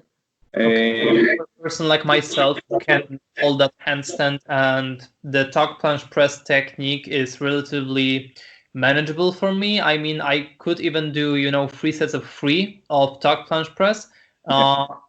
So I have the technique of this exercise, and I have handstand. So in my case, do you think that it's a beneficial exercise to train the planche? Yeah, if handstand is not a problem for you, and you don't fall off on the top of the handstand, then yes, it's a wide range of motion. It will promote more muscle growth, stronger on more different angles, joint angle. So yes, I would say yes, that it is no problem. Just think about specificity, because most people, their goal is to hit straddle planche, the isometric hold. So actually, if you're able to do 3 tuck planches to handstand, you're practically already there. Yeah. You're either way too efficient with the press to handstand, but in most cases, you probably have the right amount of strength to be able to hold straddle planche for a few seconds, but you just didn't work specific enough. So work your core muscles in the straddle leg position specifically. So if you're doing pseudo planche pushups, for example, do them with straddle. So so the lower back, the glutes, the legs can adapt to the specific goal. So basically work as specific as you can. And the tuck presses, first of all, they're in tuck. So probably your lower back is not engaged because you have posterior pelvic tilt. So you're not really activating your lower body like in a straddle planche, which is a common mistake that I see. People rely too much on their shoulder and not engaging a lot with their lower back and their glutes, which can take a lot of the strain. So mimic the motion. If your goal is straddle, planche, isometric hold, maybe you should jump into some type of isometric strength, and also the straddle hold. So when you're doing exercises, if you're just doing planche lean, do it in straddle. If you're doing pseudo planche push-up, do it in straddle. So be as specific as you can. So that's the tip that I definitely gonna take away from that discussion. So like apart from the hybrid set, definitely doing, for example, pseudo planche push-ups in straddle position, that's something that I've been not thinking about, but it might be very beneficial, and when I achieved my 90-degree push-up, I remember that it was also so specific that I even remember that after getting, I think that's the first comment under my post about the 90-degree push-up. That's how I discovered basically you. And so this was the session that I achieved my full 90-degree push-up. What's the funny? Yeah, thank you. The funny thing about it was when I did that, before I was doing, for example, 3 sets of 2 straddle handstand push, straddle 90-degree push-ups, 3 sets of 3, maybe not as much, but doubles, maybe 1 triple. When I achieved my full 90-degree, and then I started practicing more and more, and abandoned the straddle. When I got back to straddle, it was so much weaker, even though I was doing harder variation, but because the leverage was different, because the position, the activation of all the other muscles of your core, so called, basically the middle section. Like you said, the leverage as well. If you're doing pseudo planche push-ups with legs together, you might be leaning more than you actually need in a straddle planche position. So you're putting your arms unnecessarily lower or farther away from the shoulder, but sustaining more of your body weight. So actually it is less specific than doing with straddle, actually with the hands at the placement that it would be if you were holding it your whole body weight. So doing, for example, so leaning too much, do you think it might be actually, slowing down your progress if you're going only straddle planche? Theoretically, you might be adapting to a shoulder angle that is more suitable for a full planche than a straddle planche, theoretically. Yeah, it will strengthen your planche overall, so you can achieve straddle planche this way. But actually, if I had to choose, and if I had to plan for my clients, program a specific exercise, I would choose it with a straddle leg position because I only see benefits towards achieving the straddle planche this way. Okay. Yeah, that's very interesting. That's something that I've been, for example, not thinking about, that you can lean too much, but technically, yeah, if we have to be specific to the angle, right? Yeah. So, all right. So, what is your opinion?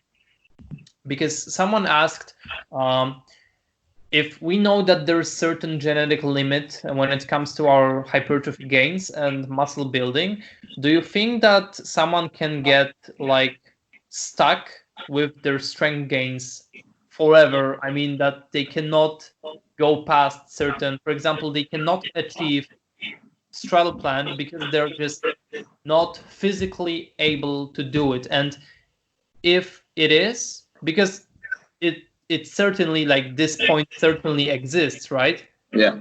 But my question to you is, for a like classic example for an average person, where this point really exists. And I know that it's gonna differ a lot because of lifestyle, because of the recovery, but just give me a couple of words. What do you think about that? Yeah, practically it doesn't exist, this point. It doesn't, because there is always something to improve. There is always something to improve. You can improve your programming, you can improve your nutrition, your sleep, you can use additional recovery tools. At any certain point of time, you're not doing your absolute best. You're not optimizing your progress. You don't know what may you benefit from if you change. So there's always something to improve. So I wouldn't say that this point actually exists. Okay.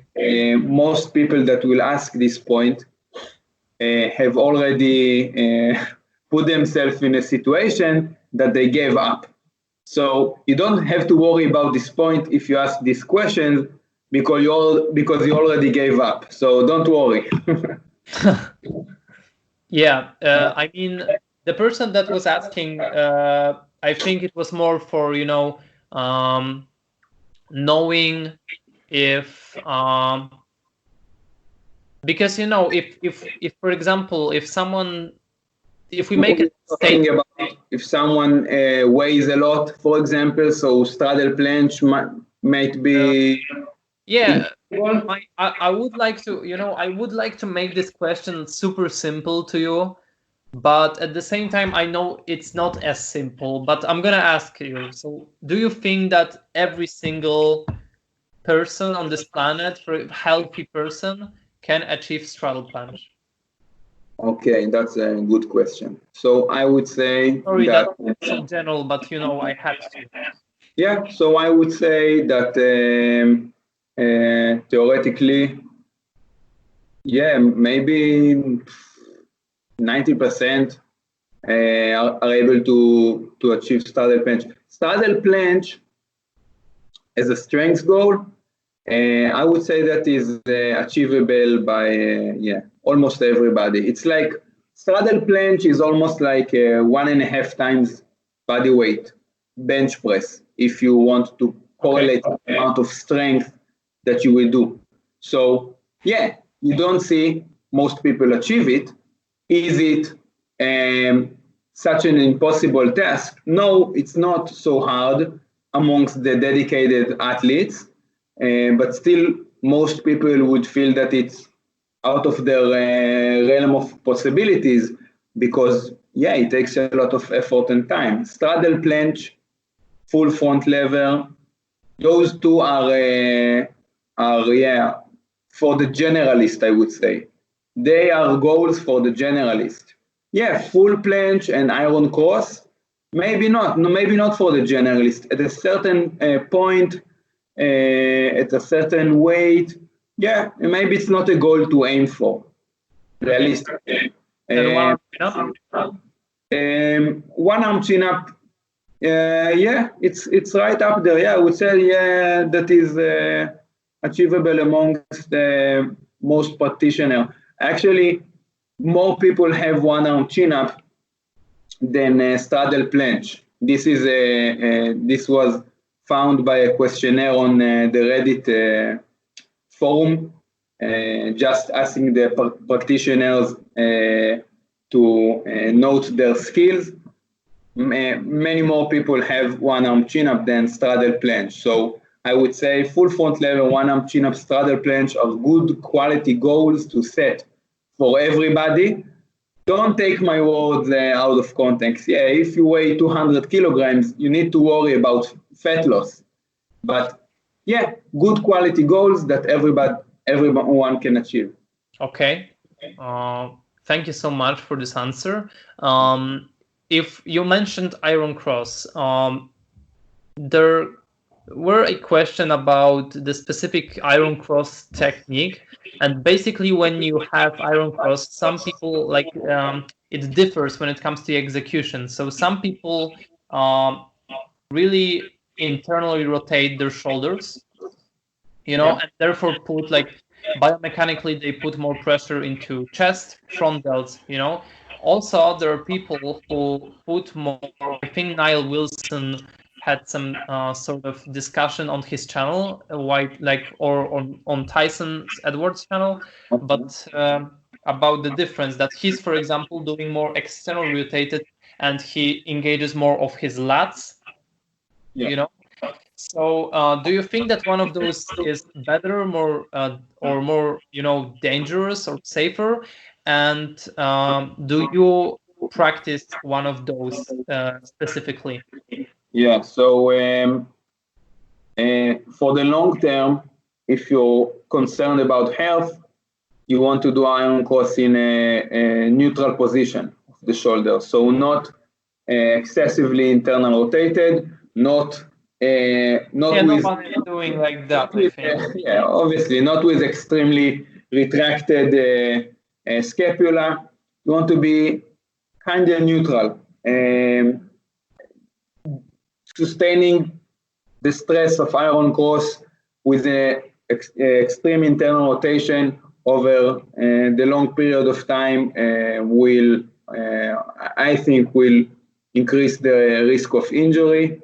I don't think it's a healthy position to apply too frequent force, to accumulate a lot of force in. It might feel easier, actually, because once you fully internal rotate your shoulder, in the iron cross you feel that you are locked. A lot of tutorials will mention this point, that if you internal rotate all the way and you go down, you feel like the shoulder almost can go up. Okay. So a lot of the weight is supported by the shoulder and less, like you said, maybe the chest and the lats, the muscle themselves. So more strain on the shoulders, and it might be at this point of time easier. But I think over the long haul, it's probably the more injury risk approach. I practice iron cross with a neutral position, and I think if you were to learn the iron cross right now, I would start neutral because it lowers the risk of injury, and overall, yeah, it probably suits most people shoulder anatomy anyway. So Okay. learn it the right way, the healthy way. Learn it the healthy way. I would say at first. Don't do the internal rotation. I've done both, but the neutral one is more sustainable. Okay, thank you for that. So it's not very practical for myself yet because I did not think about introducing any iron cross type of strength. I would have to do like go through lots of conditioning first. A lot of support work, would have to get back to my support on rings because I abandoned that a couple of years ago actually. So I wanted to ask you, what is your opinion on, because there are certain people in this even very niche industry, let's call it, or community, that are very up for or promoting very minimalistic approach to training, specifically to bodyweight training. Basically, the idea of doing your training at the very high intensity, using things like accommodated resistance, using different tools that will wait, because can you see me? Yeah. Okay, because you lagged a bit. I see. Yeah, I heard everything also. Yeah, but I cannot, see you. So you can see me. I mean, you're lagged. Okay, maybe it will go. It's not a problem because, like I said, we're gonna just cut it. Oh, now I can see you. Okay, so let me ask this question again. So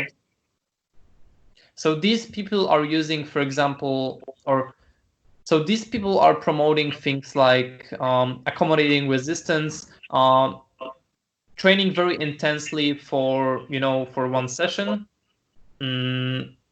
and using only tools that will have the carryover to a variety of different skills, or at least in their that's what they assume that they will, and also these people promote training very with very low frequency, so usually one time a week or maybe 2 times a week, sometimes. And basically the idea is of doing as little of work possible to make results and spending less time on recovery or on just other things, and that it's most optimal way to train. And so I don't have my any strong opinion. There are many actually people that promote this stuff right now. It's just very nuanced discussion, like always. So just wanted to ask you about your opinion on that. Yeah. So the current craze in the strength world is super high frequency right now, and you're referring to people that approach training in a very low frequency manner, which actually resembles more of the 80s, 90s approach, I would say. So low frequency bro splits would be the more common program amongst like the 90s lifters. When we're talking training frequency, we need to talk about the SRA curve, the stress recovery adaptation. Okay, so your training frequency, and we're talking about a specific movement or muscle group. So the amount of time that you train planche in a week, for example, okay, or your chest in a week. So the amount of frequency that you do in a certain muscle or movement is a byproduct of the amount of stress you accumulate. So if in a single session you did very, very, very high volume work with relative high intensity, you would need more time in order to recover. So the SRA curve would be longer.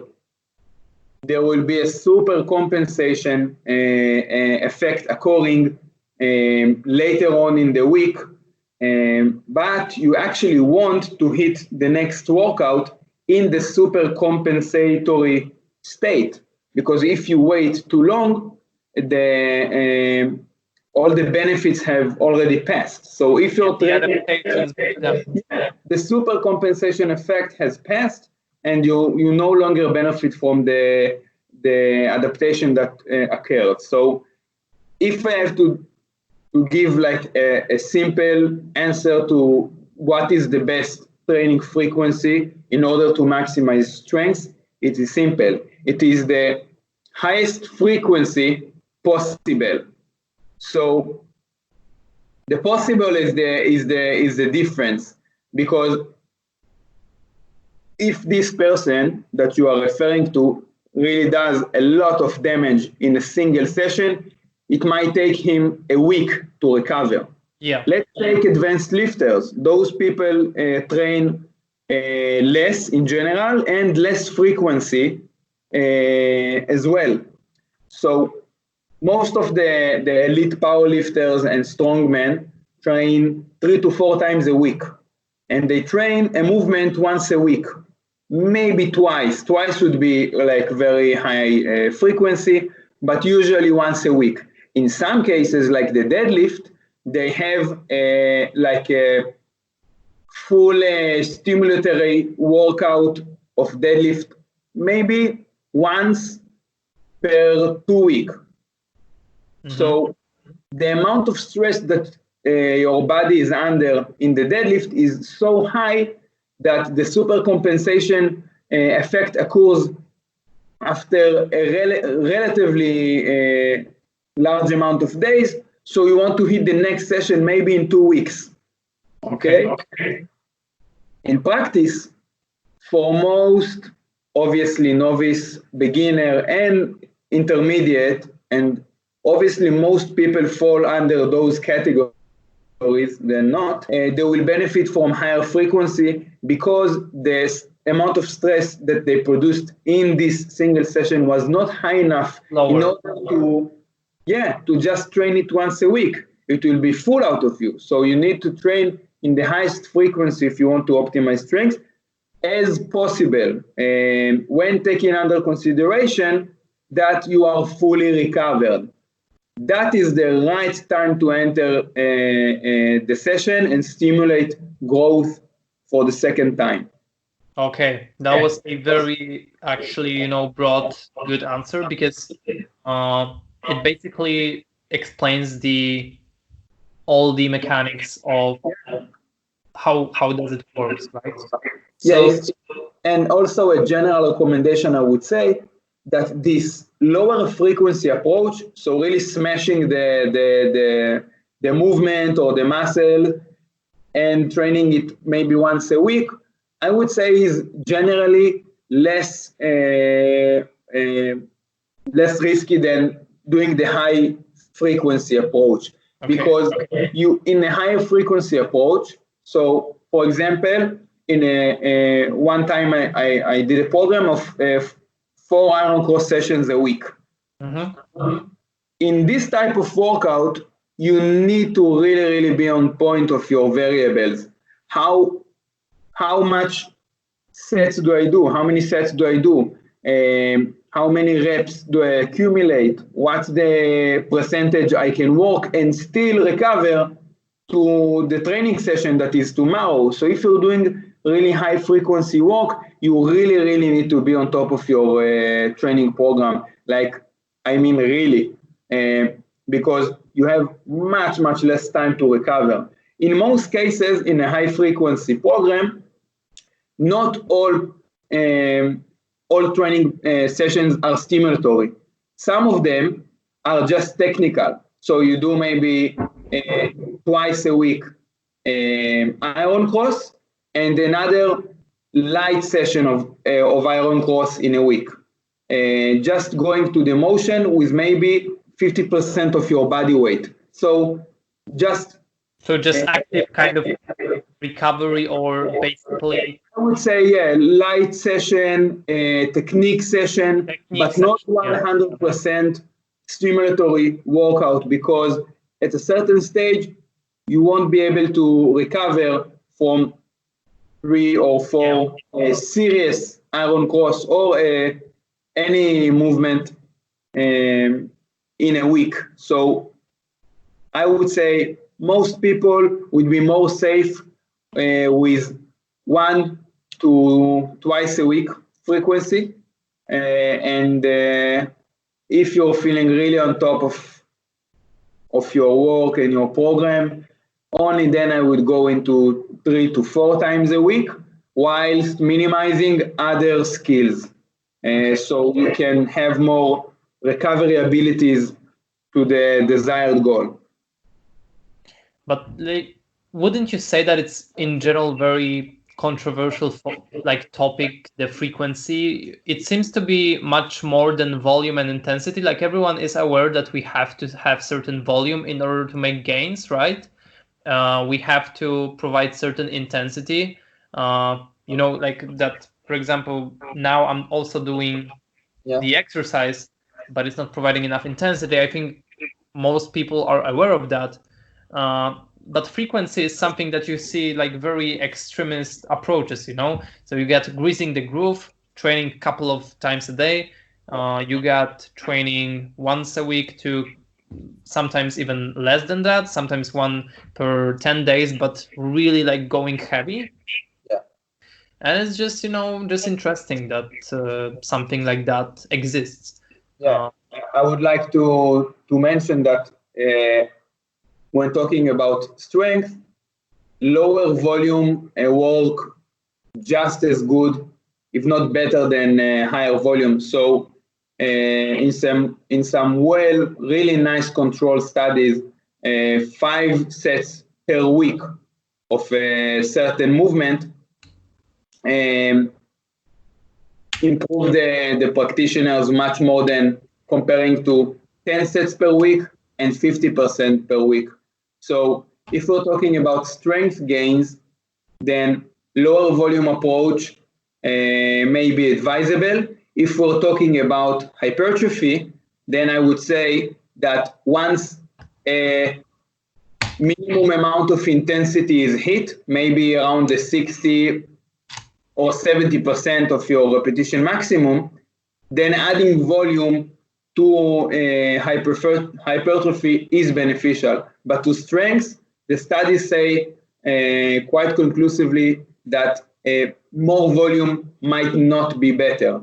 When you're talking about volume, don't mix in frequency, because you can do low volume and high frequency. You can do 5 sets per week, which is usually low volume, 5 sets per week, work sets per week.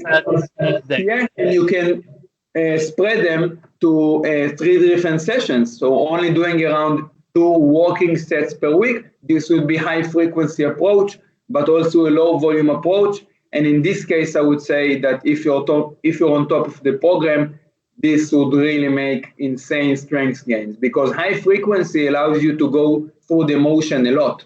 Think about all the ramp up sets that you gain in each time that you enter the session. So if you're warming up, let's take something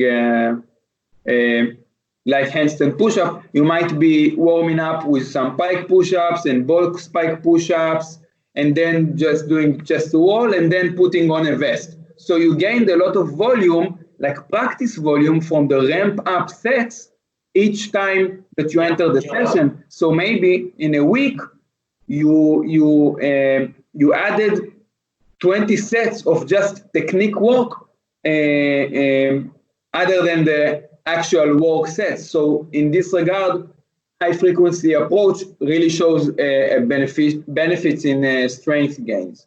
Yeah, because like I read like one Good Knuckles article back in the day when I was preparing the video about the volume, intensity, and frequency. I basically wanted to make like a little encyclopedia video for bodyweight athletes.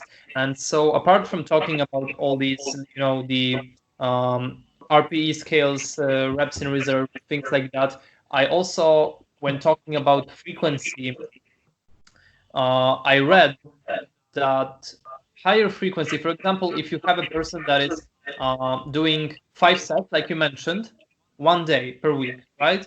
And we have the other person that is going with also 5 sets, so the same volume, but 3 times a week or 4 times a week. And so this person is, first of all, what you mentioned, accumulating much more practice because of warm-up sets that are not so demanding. And it has to do with squats as well. Like he mentioned that with the squat example. And so the other thing is the set quality. So as you go through your session, right, when you have, for example, 5 sessions, your 5 set is not going to be as high in quality as your first set. The later sets will be, yeah, so you get more quality work, and you're ingraining the good patterns each of those sessions. So you're frequently ingraining good patterns and you get more practice. So it's much more. The downside is probably that you need more time. I mean, because these warm-up sets, so it's definitely a downside. But if you want to sacrifice that, I would also advise this approach. If you actually can recover from it, it sounds like a good approach, and I think that it will lead to better strength gains. But really, if you can recover from it, because even doing like a single, once you're advanced, if you're ramping up even to just one work set, which is like Dorian Yates' approach, he was doing extremely low volume, but he was actually doing a lot of ramp up work. Okay.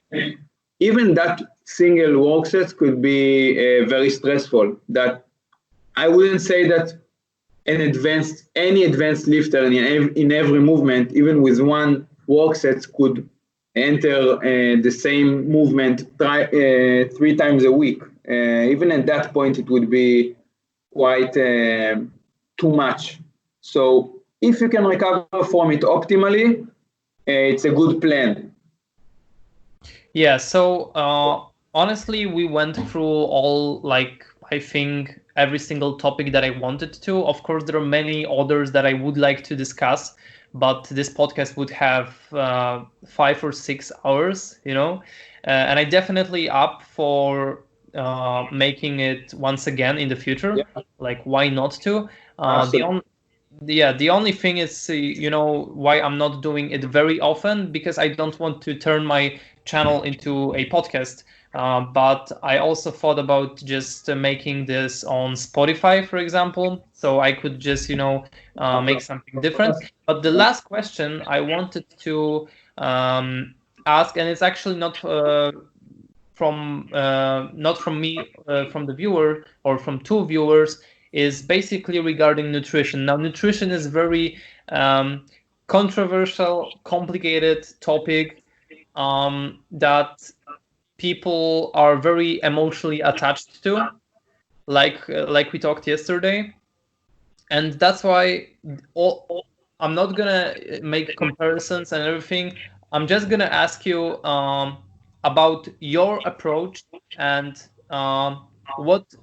do you follow any sort of schedule or sort of style of eating where you exclude certain products, include certain products, and what is basically your approach? Because that's the only thing that matters here. We want to just know about you.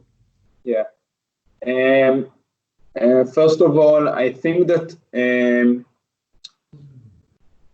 for someone that researched the topic a lot, for performance, I don't think that nutrition is quite controversial.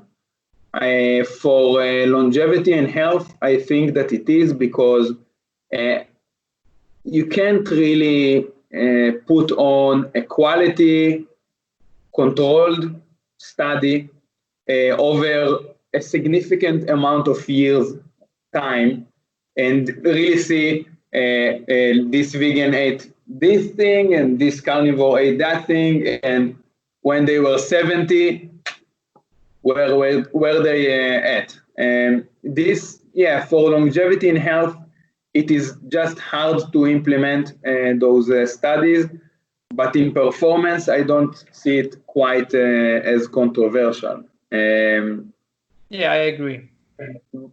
Yeah, so basically, my approach is quite simple, and I do follow a certain type of guidelines and rules and schedule. The first thing is protein. I am a protein believer. I consume protein in high quantities.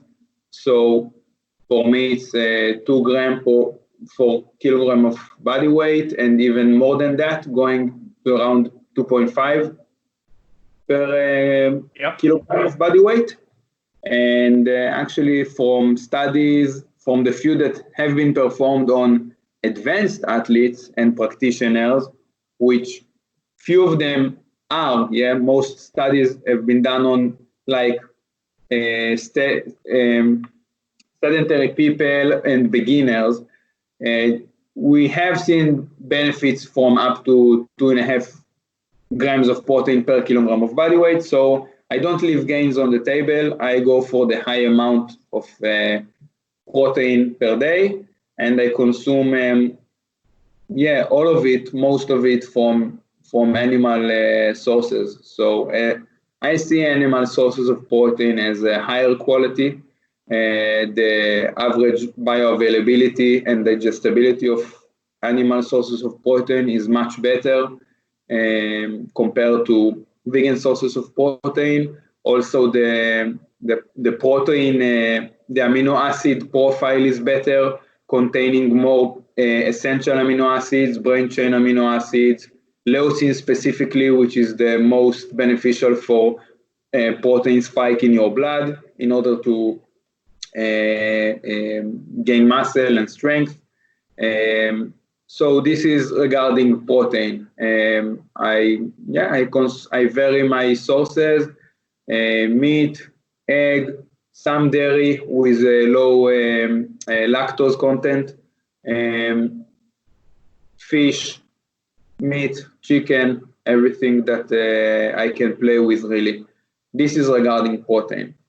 Carbohydrates, in my opinion, in my view, if you're concerned about performance, you should consume carbohydrates to a certain extent. This is coming from a low carb approach guy, but actually I'm so performance oriented right now that I do consume carbohydrates, but I believe in timing the carbohydrates quite well to more positively affect your sugar blood levels and insulin response, and also aid in performance. So the amount of activity that you do, if the workout was a relatively high glycemic workout, so medium intensity and higher reps, this is a more glycolytic exercise that will need more carbohydrates post-workout in order to replenish glycogen stores. Then a very high intensity, low volume workout, like 10 sets of 2. Very hard workout, but not so glycemic. More so neurologically demanding than glycemic. So yeah, I do believe that carbs for performance relative for the amount of work done and the amount of body fat that you have, you should ingest some carbs. So the leaner you are, the more insulin sensitive that you are, the more carbs you can tolerate.